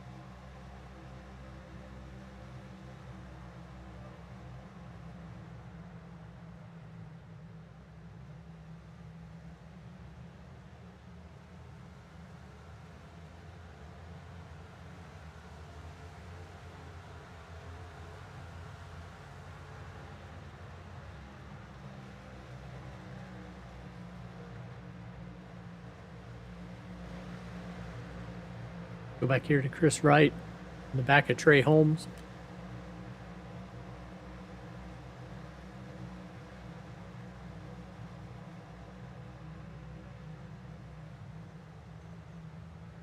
Oh boy. Jesse using the wall as maybe a little bit of assistance. Yeah, we've seen that before. Bounce off the wall, you get the momentum to go underneath it. I mean, there's certain spots at certain tracks. That's something also that we might be seeing a little bit of next week at the Bristol Dirt Race. At the center of the corner, and if you can bounce off the apex and allow you to get straight, your car pointing straight earlier, that can give you a massive advantage. Very much frowned upon to overuse it, but if it's an accidental bump because you just were pushing too aggressively, it's understandable. But when you see drivers time after time kind of do that wall riding move, that's when you kind of start to raise your eyebrows and think, you might be overusing that trick just a little bit too much, as that outside wall scaring the 70 machine away. As Chris Wright continues to hold on for 7th place.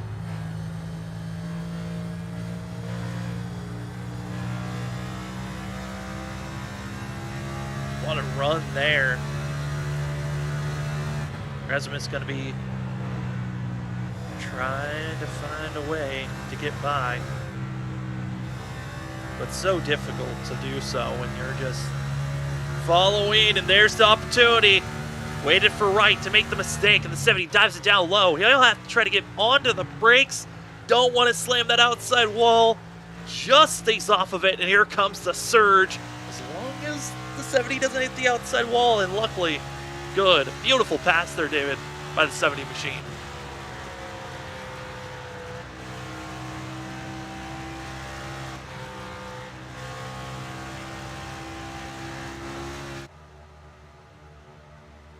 And now opportunity potentially for Hank Steinmiller behind these guys.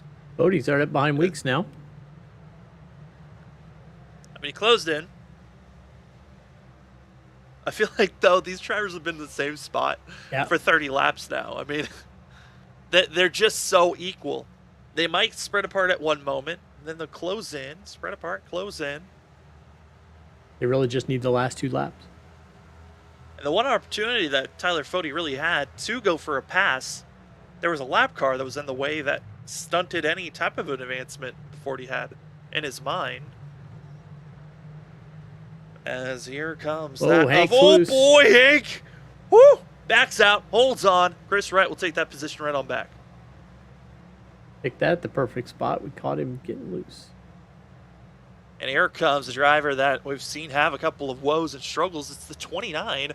Trevor Elam going to be now in the mix here. And here comes Scott Crump. Might be beaten, battered, and bruised.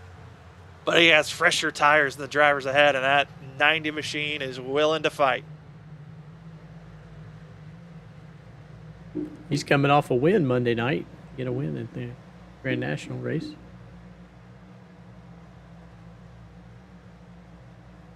I mean, that's the one thing that I love about the Elite Racing League and the Elite Racing Network. We got so much coverage throughout the week. Oh no, there goes Steinmiller!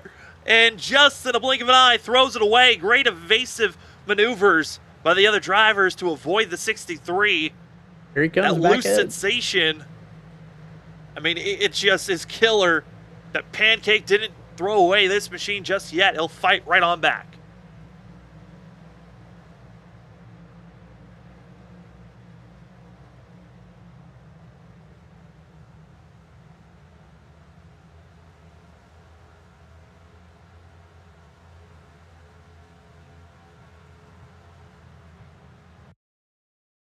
We take a replay of what happened, and David, kind of what we've been seeing a lot, Steinmiller issues for himself.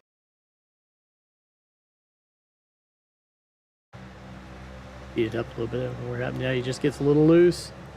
Put it in the outside wall. Great evasive action by Trevor Elam to go way down inside. Scott Crump goes underneath him. But Hank gets right back in it. Thank you, come again. Try this another time. And the leaders as we watch this for a little bit, but our leaders are about to get caught. Shane Terrian backed off, let the front two be aggressive for the past 30 laps of trying to pull away, and it looked like it was just going to be a two-car tango to the end of this race. Terrian says otherwise. The 83 is there, and now pressuring for second.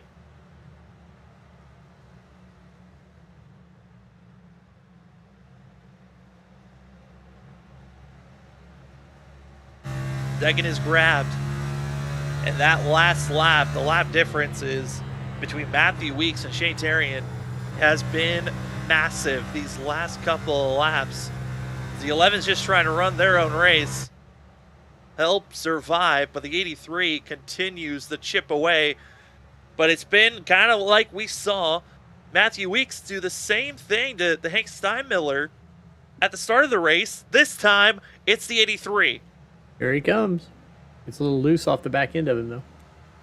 Chips away, small little dents here or there, 2, 3, and it continues to grow. And Shane Terrian, won stage 2, and now we have our stage 1 and stage 2 winners side by side. A little bit of contact. Robbins racing. You can't get any closer than that as they head down into turn number 3. Here comes Tyler Fode, pole sitter. He doesn't want to lose the attention and the potential chance of a pass here. But Shane Terrian takes the pass, takes the lead, and hoping to pull away from here.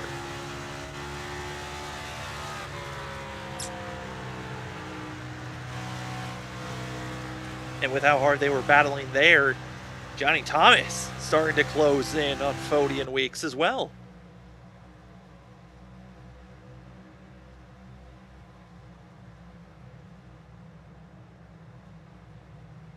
Ray Holmes catching up to Jesse Rasmus.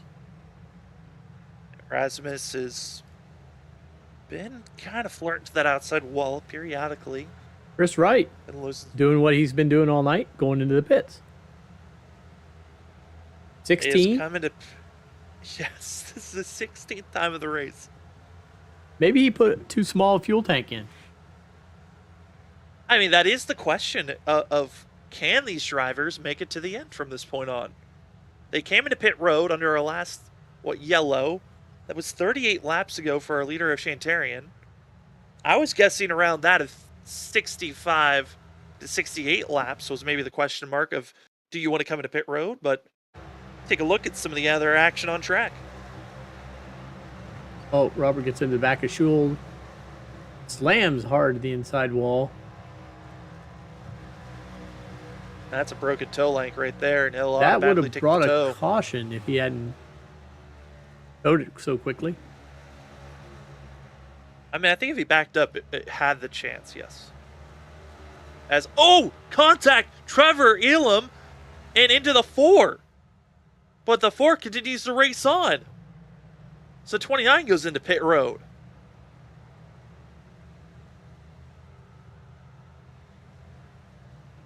What a bizarre moment there for both those drivers.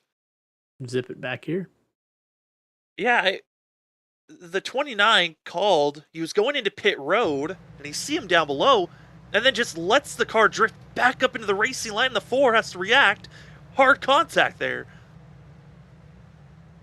That is such a bizarre moment.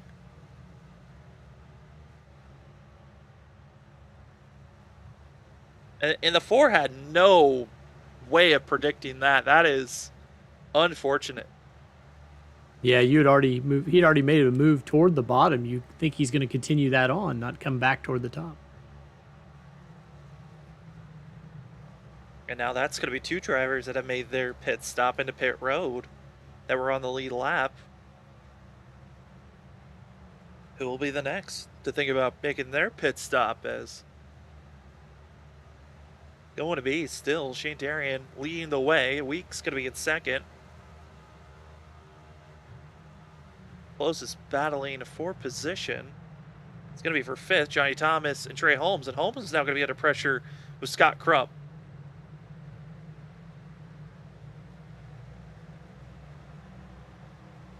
And Crump trying to stay low. Driver that is been just trying to take any little glimpse of positives here tonight.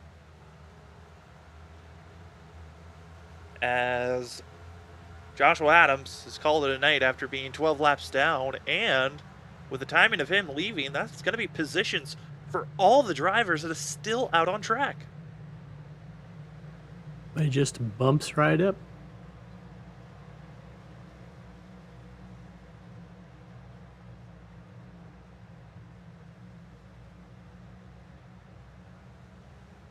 As the laps continue to tick away, we're coming up to our final 50 laps to go here tonight.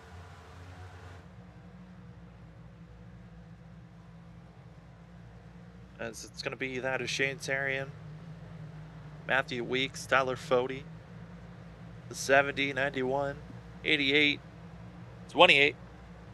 Basically, a lot of drivers just hoping that this race will stay green to the very end. 12 drivers on the lead lap, but we have seen Chris Wright and Trevor Elam both decide to come into pit road for tires and fuel.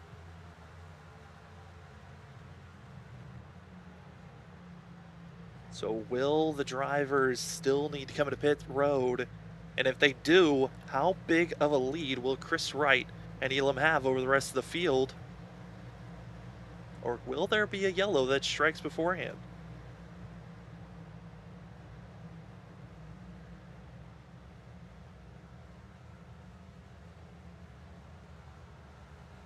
Well, let's hope that there won't be any yellows popping up, and we'll keep ourselves steady.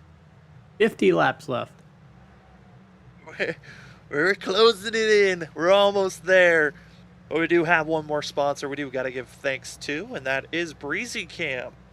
Hey, if you're going out traveling around, or you're going to sporting events and you're looking for a great way to get some route photos, well, go find yourself a BreezyCam, as you can find their native camera app, and you can find your ways to control it. And it's at iconic places around the world. This company's based out of Toronto and Boston, and their mission is to reimagine group pictures experiences. Don't need tripods, don't need a selfie stick. Just go look for where the BreezyCam is. Thank you so much to the BreezyCam for being another sponsor here for that of the Elite Racing Network, as Joshua Clark now hits pit road. And I think it's becoming a serious thing now, David, of pit road might actually be we still have one more pit stop still to go for our front runners. Yeah, it's going to be, do you come in now or do you wait for a yellow? I think that's why a lot of drivers are questioning if they want to come into pit road. Matthew Weeks hits pit road. The 11. He's now going to be calling it time. And that is the showing for me. It's the dinner bell. Trey Holmes now hits pit road. It is time to make the stop. And it seems like these drivers are inside of that realm where they feel comfortable to make it to the end of this race. Still 9 drivers on the lead lap that still need to come into pit road. As the cycle is through. But you want to make sure you don't make any mistakes. Tyler Fode hits pit road. We've already seen that of Tooker and others making mistakes of hitting the tire barrels. Don't want to be the next driver to do that.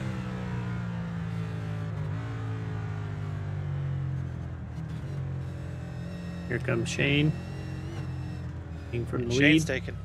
Shane's taking a very passive approach entering pit road, making sure he doesn't make any mistakes. Good call. Anytime he gives up on the pit lane, he's got a fast car he can make.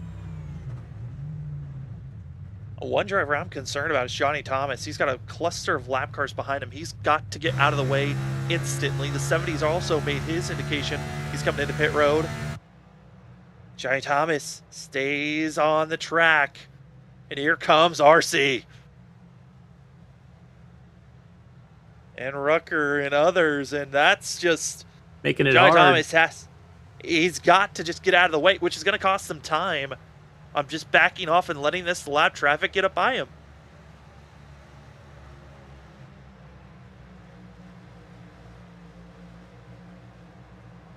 And right now I'm trying to look at the difference. Chris Wright And the 70 machine over the radio, not happy.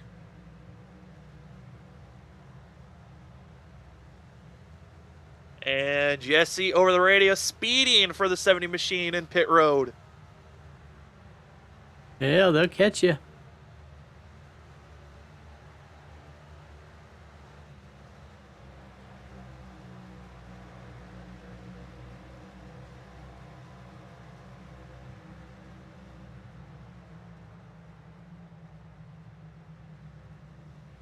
And as Johnny Thomas still holds on, we're listening over the radio, and David, it gets even worse for the 70 machine as Johnny Thomas, he's got Elam. Oh my goodness!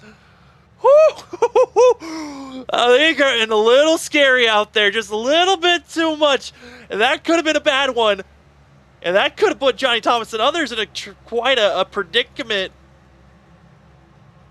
And Thomas continues to stay out. Goodman now trying to get by, and this is just chaotic. Goodman now sends it below the 91.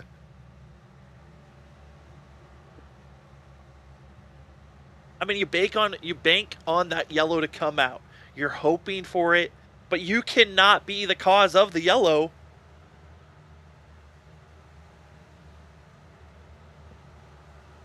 Well, he's 2 seconds a lap slower than the cars that have pitted, so it's some cases 3 seconds.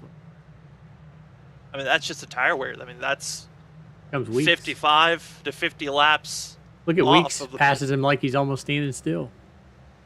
Yeah, that's fresh rubber. It is. It's crazy to see the difference in speed. And you might be wondering, you know, earlier in the race, we were panicking when Andrew Rucker was in the lead with 50-lap older tires. This is why. I mean, it is crazy to see 2 to 3 seconds faster times, and that just shows what fresh rubber can do for you. And now I'm trying to do some quick math as we continue to watch Johnny Thomas and Crump give us some scares as more lead drivers trying to get back on the lead lap race on by. There's Terry and Fody. And for that of Terry and Fody, they both came into pit road at the same exact time, and I'm curious for them. They're about 2 seconds off of Matthew Weeks. And then to Chris Wright, they're about, for that group that just passed Johnny Thomas, they're going to be about that of about 5 seconds off as Crump gets out of the way. Here comes Clark, expecting to throw it down low. And miscommunication on where to go, it seemed like there. He said low. Clear. I mean, when all you say is low, you don't mean, does that mean go low or I'm going low? That is, you got clear communication, guys. Clear communication. That's why we have big wrecks sometimes, is people don't communicate enough. Interesting, because Crump's kind of like riding around like he's Johnny Thomas's wingman. He won't pass him. He stays right in behind him. I think also Crump just doesn't want to influence this race at all in some way. Well, everyone else has fresh tires. They have to make these passes because they're dangerous if they've got fresh rubber and they're just hovering behind, while Crump is on the same exact, he's just 2 lap fresher tires than Johnny Thomas, but they've both been running for over 50 laps, so that small advantage really doesn't mean anything in the large scope of things. But still, Johnny Thomas is the last driver on track that still needs to come to pit road besides that of Scott Crump. And the next driver in line is that of Chris Wright, who has somehow a 5.5 second gap lead over Trevor Elam. Whoa. Whenever you see drivers side by side on the exit, that is just, the anxiety builds every time because you've got a feeling that driver on the inside could drift up, the driver on the outside could get the magnet pulled to the wall. And survival for that go is Chris Wright. And the reason why we stay on Chris Wright, he should be our provisional leader after this pit cycle goes all the way through, as we're closing in on 30 laps to go.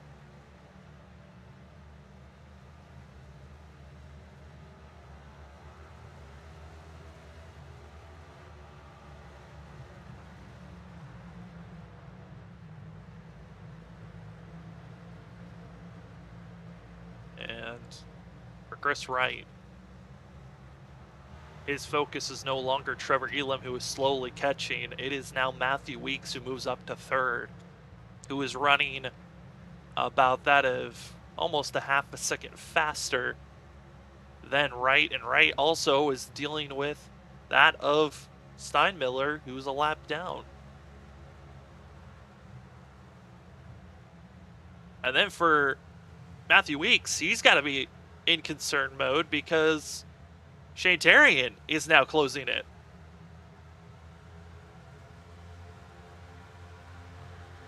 And these long races, it's the middle part that sometimes gets you in a lull. And for some of these drivers, they've been trapped in that lull for a while. But that final pit stop, when everything comes together and it's down to so many different strategies, late block, Johnny Thomas. Woo! Watch out. Oh, no, it's not over. Contact. Put him in the wall potentially here. And I would say miscommunication again, potentially? Or just, what is going on? Type of thing.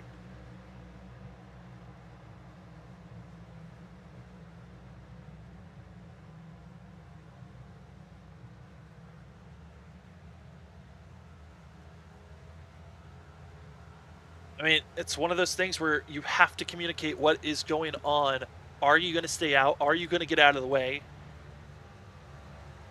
And just, it was not a clean communicated move. And I mean, if you're going to be if you're the slower car, you have to be predictable. Otherwise, you could bring out a wreck like we almost saw there.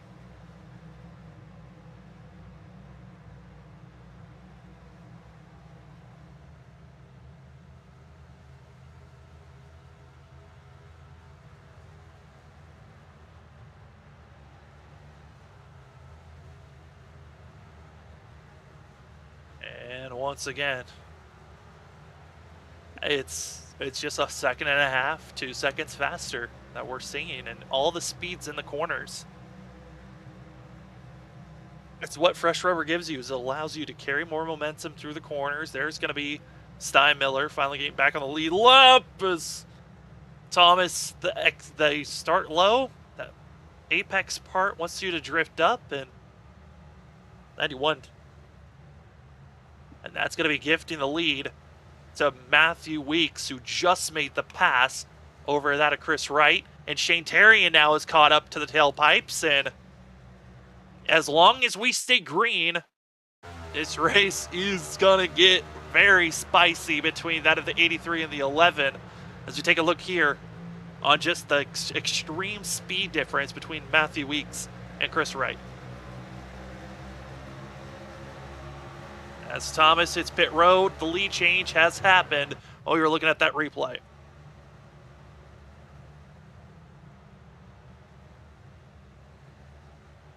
Well, David, we're less than 30 laps to go. Our top 4, all within a second and a half. Tyler Fode's trying to get by as quick as possible. That of Wright, and he's done so. And now it's a 3-car dash. Matthew Weeks, Shane Tarian, Tyler Fode. Who is going to get the win here tonight if we stay green?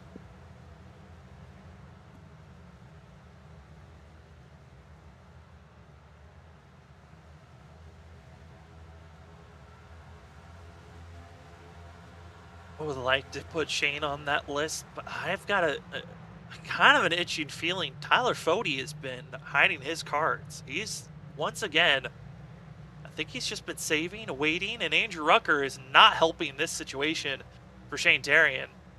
And he'll back out and go into the corner, and I like that call by the 64. And oh boy, the 4, the 84. If we're going to see a wreck, it might be around this point.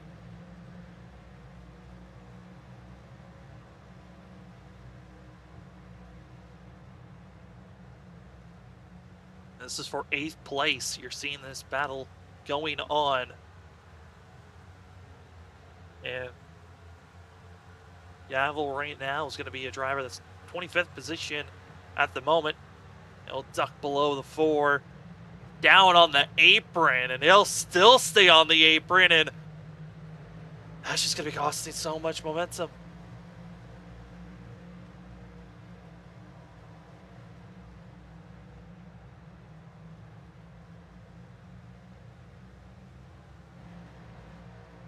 And for these leaders, Andrew Rucker going to cause side-by-side, costing time. Shane Tarian. And David, this is one of those moments where it's got to be frustrating seeing a lap car influencing this race the way that it is, and it's hurting the 83 the most.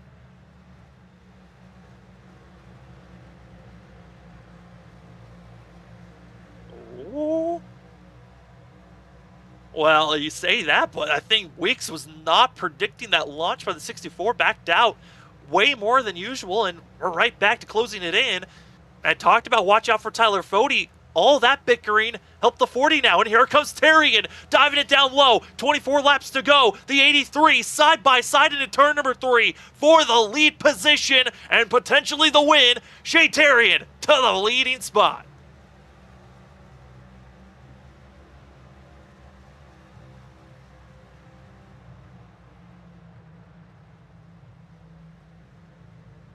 And now Shane Tarian's got to set up, save these tires, because the next surge is going to be the driver that's 2 cars behind, and that is Tyler Fode in the 40 machine.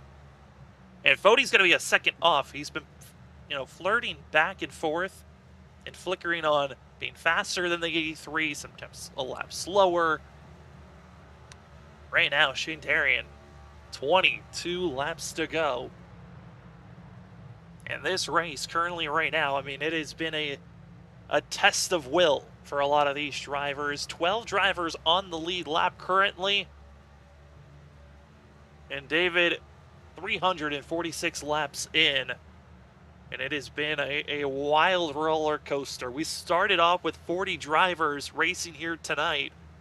And we're down just to that of 24 still out on track. I take that back. We're down to that of 23 drivers still out on track, as we got a couple of other drivers still in pit road. But Shane Tarian, one of about 6 that decided to start this race on pit road, stay out of trouble, keep the nose clean, knew that it was all about saving yourself the trouble of other vehicles collecting you in a mess. And now the 83 is in the lead at the moment, and hoping Matthew Weeks just holds off Tyler Fode.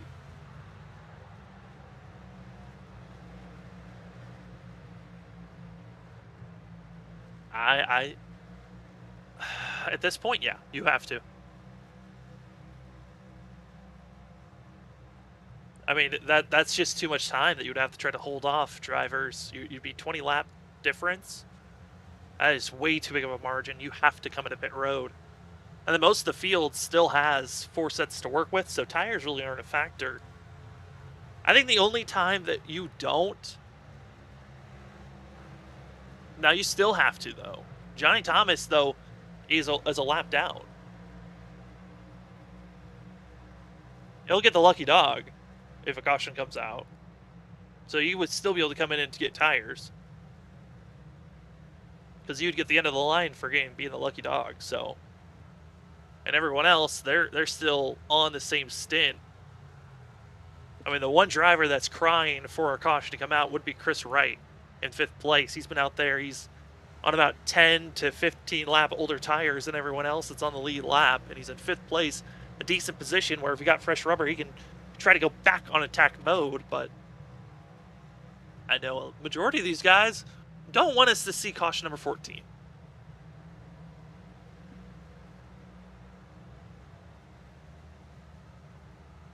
As for 5th place, actually, we're about to see a challenge there, as Wright and Trey Holmes about to be battling with one another. And Holmes in the much preferred position with the fresher tires down below, and Wright just gives it up. And for the 57, it's just limp this thing to the end and hope for the best finish that he's had all season long. Yeah, I'm pretty sure he'll be happy with whatever he gets now.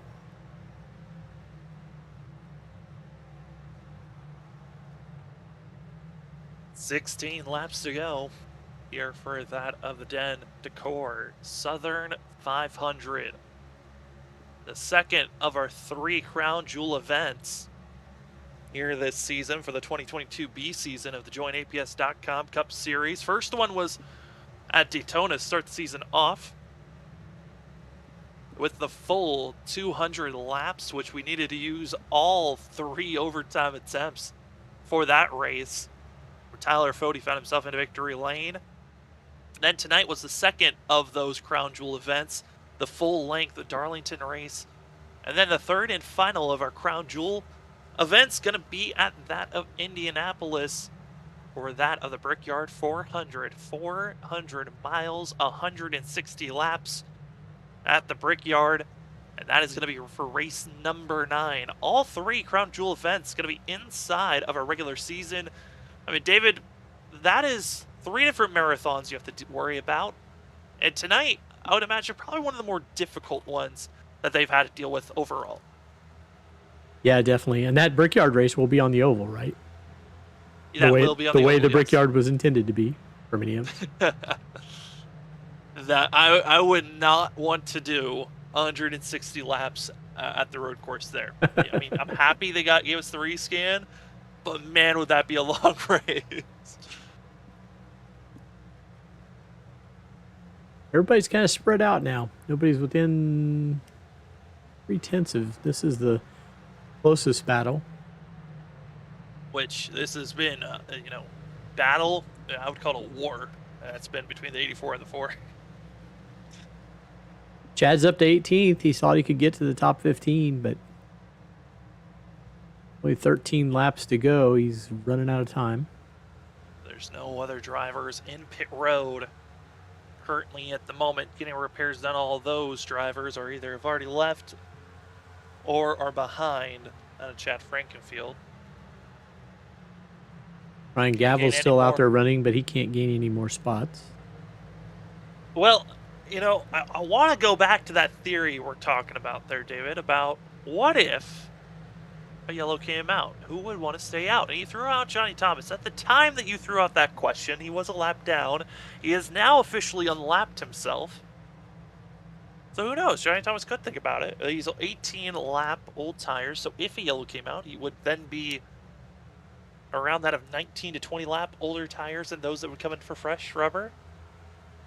It would be an interesting time, as clear communication for Shane Terrian to the 7 where he was going. The next driver in line, I believe, is going to be the 50, and it is R.C. Anderson for that of our leader. As we watch this battling going on, it's between the 29 as well as the 48, and I think a lot of drivers at this point, 10 laps to go, if it's not for position, you're kind of giving up these spots pretty easily to make sure that we're not causing any type of issues.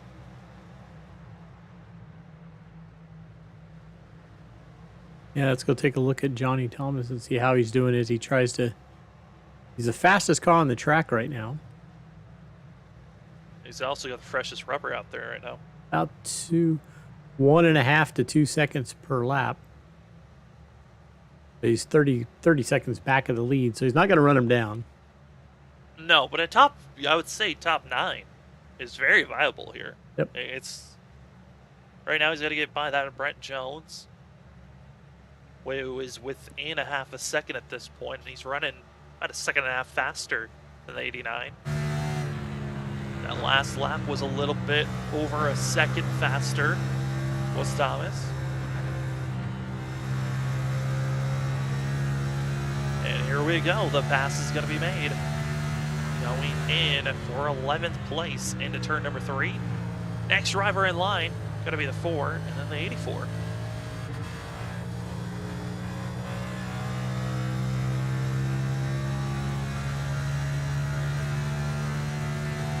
Eight laps to go, ladies and gentlemen. Thank you for joining us here on the Elite Racing Network. My name is Sam Dyer. Going to be here until the beginning of October, helping you with coverage on Wednesday nights here for the APS, the JoinAPS.Ccom Cup Series. David Huckleberry running productions and commentating, double duty each and every Wednesday. Next week, these drivers going to be finding themselves heading dirt track racing at that of the Bristol dirt track for 150 laps. So a lot of great racing action. You see the schedule on screen in red is where we're at currently right now. And then Charlotte go to the Roval for that 6th race of the season. And then North Wilkesboro and Gateway are the next 4 races in line. As we are coming up to 5 laps to go for these drivers. It's been a marathon. It's been a test. And right now, David, these drivers going to mark it just under 4 hours at this pace that they're going of how long this race was.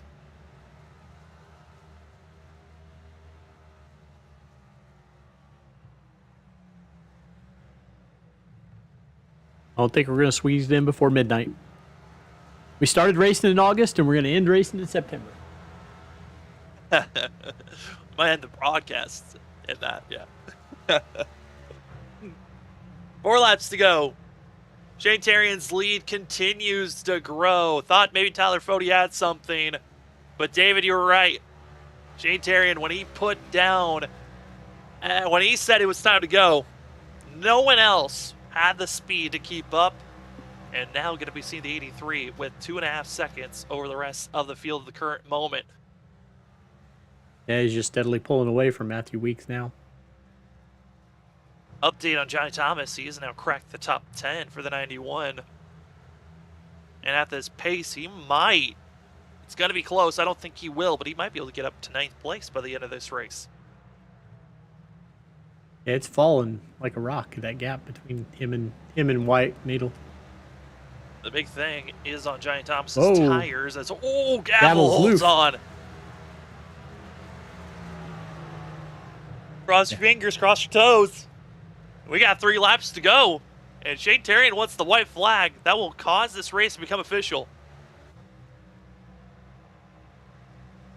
2 laps to go. Just a half a lap before he gets that white flag.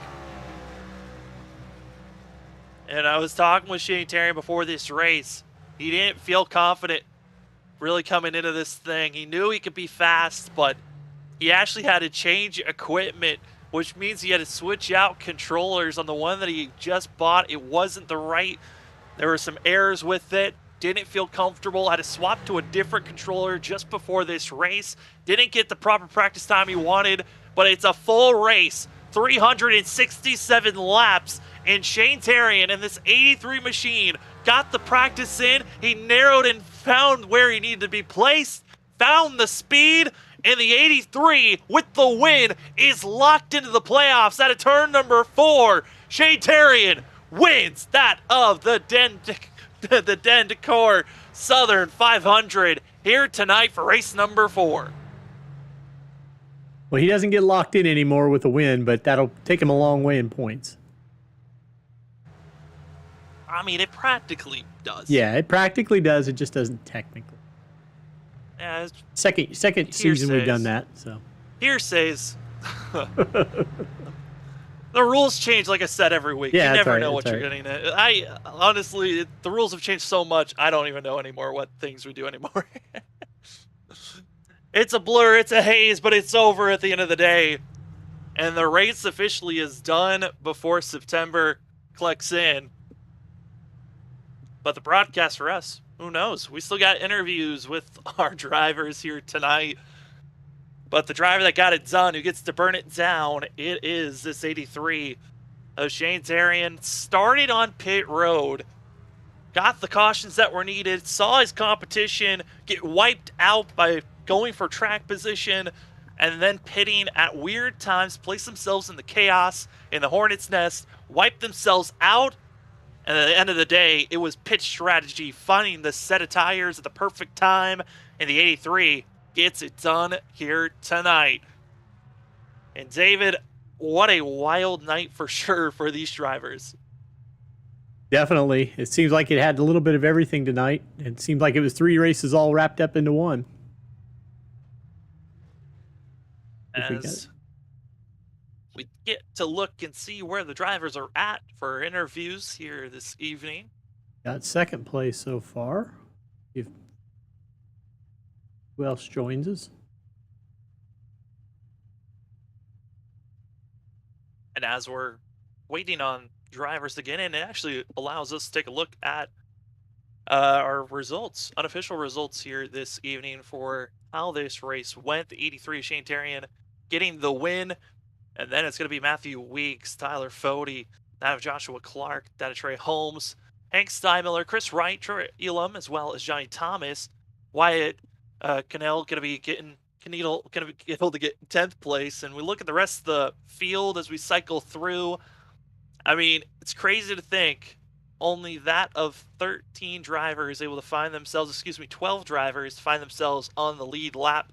At the end of the day, we started with 40, but a lot of chaos happened in that first half of this race that wiped out this field. And in the end, Chad got up to 18th. He thought he could shoot for a 15, and he got up to 18. And it's incredible to see for himself as you get to see the rest of those results go through. I'm going to pull up our third place finisher. Excuse me, actually, we don't have third place just yet. Yes, we do. It's going to be Tyler Fody going to be in that 40 machine coming away with third place. Tyler, it's Sam up in the booth. What a run for yourself. You got the pole award, but it came down to strategy. It looked like there at the end. What else could you have tried to do? Try to go for a win here tonight, but congratulations on third place. Yeah, appreciate it. Not much else I could have done. We seem to be third to fifth, I think, on outright race pace, which, I mean, props to those two guys. They were top notch tonight. It was hard to beat. I was thinking of doing an undercut, but that last run was just so many laps. It was kind of risky. I mean, I probably could have jumped him in the pit cycle, but I wouldn't have had anything left. We were struggling really on the very end of the long runs, just keeping the rear tires underneath. But, I mean, after all that is said and done, happy to be able to come home third. Well, Tyler, it's been a long night, and we have an early morning, so I'm going to jump forward a little bit to ask you for your shout-outs then. Yeah, me too, dude. I am beat. I know a lot of people say I got to get up in a few hours, so. Yeah. Everyone at Lake Norman Motorsports, really solid night. Gavel was leading, Hank was leading, Chris was cycling through on the lead. We were all top 10 speed, so big shout out to them. Shout out to Blue Egg Marketing, KMP Graphics, and shout out to you guys too for hanging in there with us all night long. I really appreciate it. Well, it's congratulations again, Tyler, on your finish at third place, and good luck heading into next week. Yeah, thank you. As we go from second place, third place, we go to second place as we got that of Matthew Weeks up in the booth. Oh, Weeks, what a run for yourself. You look like the dominant driver all night long, but man, how are you feeling after that marathon here tonight? Sad, not gonna lie. Very sad. This is the race I want more than any other race win is this one, and I just keep falling short every season, man. I always bring a hot rod, and just every year, man. Well, it seemed like you did everything right. You just didn't have quite the same pace that Shane had down the stretch. Yeah, I was cooking my right front way too much. I started shifting like late in the run, and he wasn't shifting. That was a big difference. And then I tried to do a pit early, see if that would help me and jump him. And then I tried, and then Rucker, I don't know what he was doing, just being in the way. It cost me some time and definitely lost the lead right there, and I just couldn't do nothing. Dirty area. Once you get behind someone, it was just so hard to pass. Well, Weeks, before we let you go, the floor is yours for any shout-outs. Shout out to, JD Designs, JV Designs for collabing this paint scheme last season, man. It's one of my favorites. 213 Simware, repping them. I'm glad they come aboard. Once again, it's awesome. You guys in the booth, all the sponsors. Heart's breaking for Chad, man. I know he had a loss today in the family, man. So prayers for him and everyone in his family, dude. Hope everything is good with him. And good drive by Shane, man. Well, I had fun tonight. That was a good race. Just very disappointed, man. It was a great run, and you still got plenty more to come throughout this season. That's going to be Matthew Weeks in the 11 coming away with a second place finish. Congratulations on that, and good luck heading to Bristol next week. Yeah, thank you guys, man. Y'all have a good night. You too. That's going to be Matthew Weeks. As we go from second place, we head to Victory Lane, where we got that of Shane Tarian up in the booth. Shane, what a run for yourself, coming away with the win. But take us back to the strategy. What was going on your team's mind of starting on pit road? Not die. I don't know. I don't know. I don't know what to say. I'm speechless. This is like probably my biggest win on this sim, is a race at this length and a track of this. This is a tough track, and keep the car clean, start in the back, go to the back twice or 3 times, and come back to the front. I don't even know. The strategy worked. Whatever the strategy was, we just started on pit road to be safe, and it just went from there. Sam was sharing during the race that you had a little bit of a controller change right before the race, which is kind of the equivalent for an iRacer of having to do an engine change right before the grid. So talk a little bit about what that did to your mindset before you got started tonight. Yeah. As a lot of people probably don't know, as I do race on a controller. But the controller that I had analog issues, so the one I switched to was something I don't really use for racing, because it's got a sensitive analog and I can twitch and overcorrect a lot easier. So adjusting to that some way at a track like this, I don't know, but it worked. I think I might keep using that one. I'm 1 for 1 on that one. It certainly looked like a great way to go, but Shane, congratulations on this win. Obviously, the length of the race gave you plenty of time to practice on that controller, but man, congratulations on this massive win, and the floor is yours for any shout-outs. Yeah, I mean, I need to shout out my team. Like Joey was coaching me the last 20 laps, 15 laps, because it was the longest 15 laps of my life. And of course, my sponsor, Flat Out Racing Network. It was the owner's idea to come up with these schemes, and this is a beautiful throwback to Dale Jarrett when he was racing for Michael Waltrip Racing. So, and then I got to shout out Alan, a guy on our team, races on the leagues. He helped me on learning how to save tires, and that came very big for tonight's race, and pulled off the win for it. Well, congratulations, Shane, on the win here this evening, and have a good one celebrating it, and good luck going into next week as we head to Bristol Dirt Racing. Thank you. As from Victory Lane, we go to our final calls. David, what are some of your final thoughts before we get out of here? That is one long night. I have the utmost respect for those guys for sitting in those seats and doing those laps so much for that long, and the least little bit of an error can really ruin their night, and we saw that for a lot of people. But it's just still always impressive to me what the drivers of the Elite Racing League are able to do week in, week out. As you've seen, rotating on our left side, got a lot of great racing throughout the week, and you can see it all here on the Elite Racing Network. So remember to subscribe, hit that bell notification to get notified when our next stream is up. And for us here tonight, thank you for watching tonight's race of the Dean Decor Southern 500. Shane Tarian gets the win here tonight of the full-length Darlington race. 367 laps in the books, done. And now we get to go dirt racing next week. Thank you for joining us here this evening. For myself, Sam Dyer, for that of David Huckleberry, thank you for joining us here on the Elite Racing Network. We'll see you on the next race. Hopefully it's sometime this week. And if we don't, we'll see you on the next JoinAPS.Ccom Cup Series of Adventure.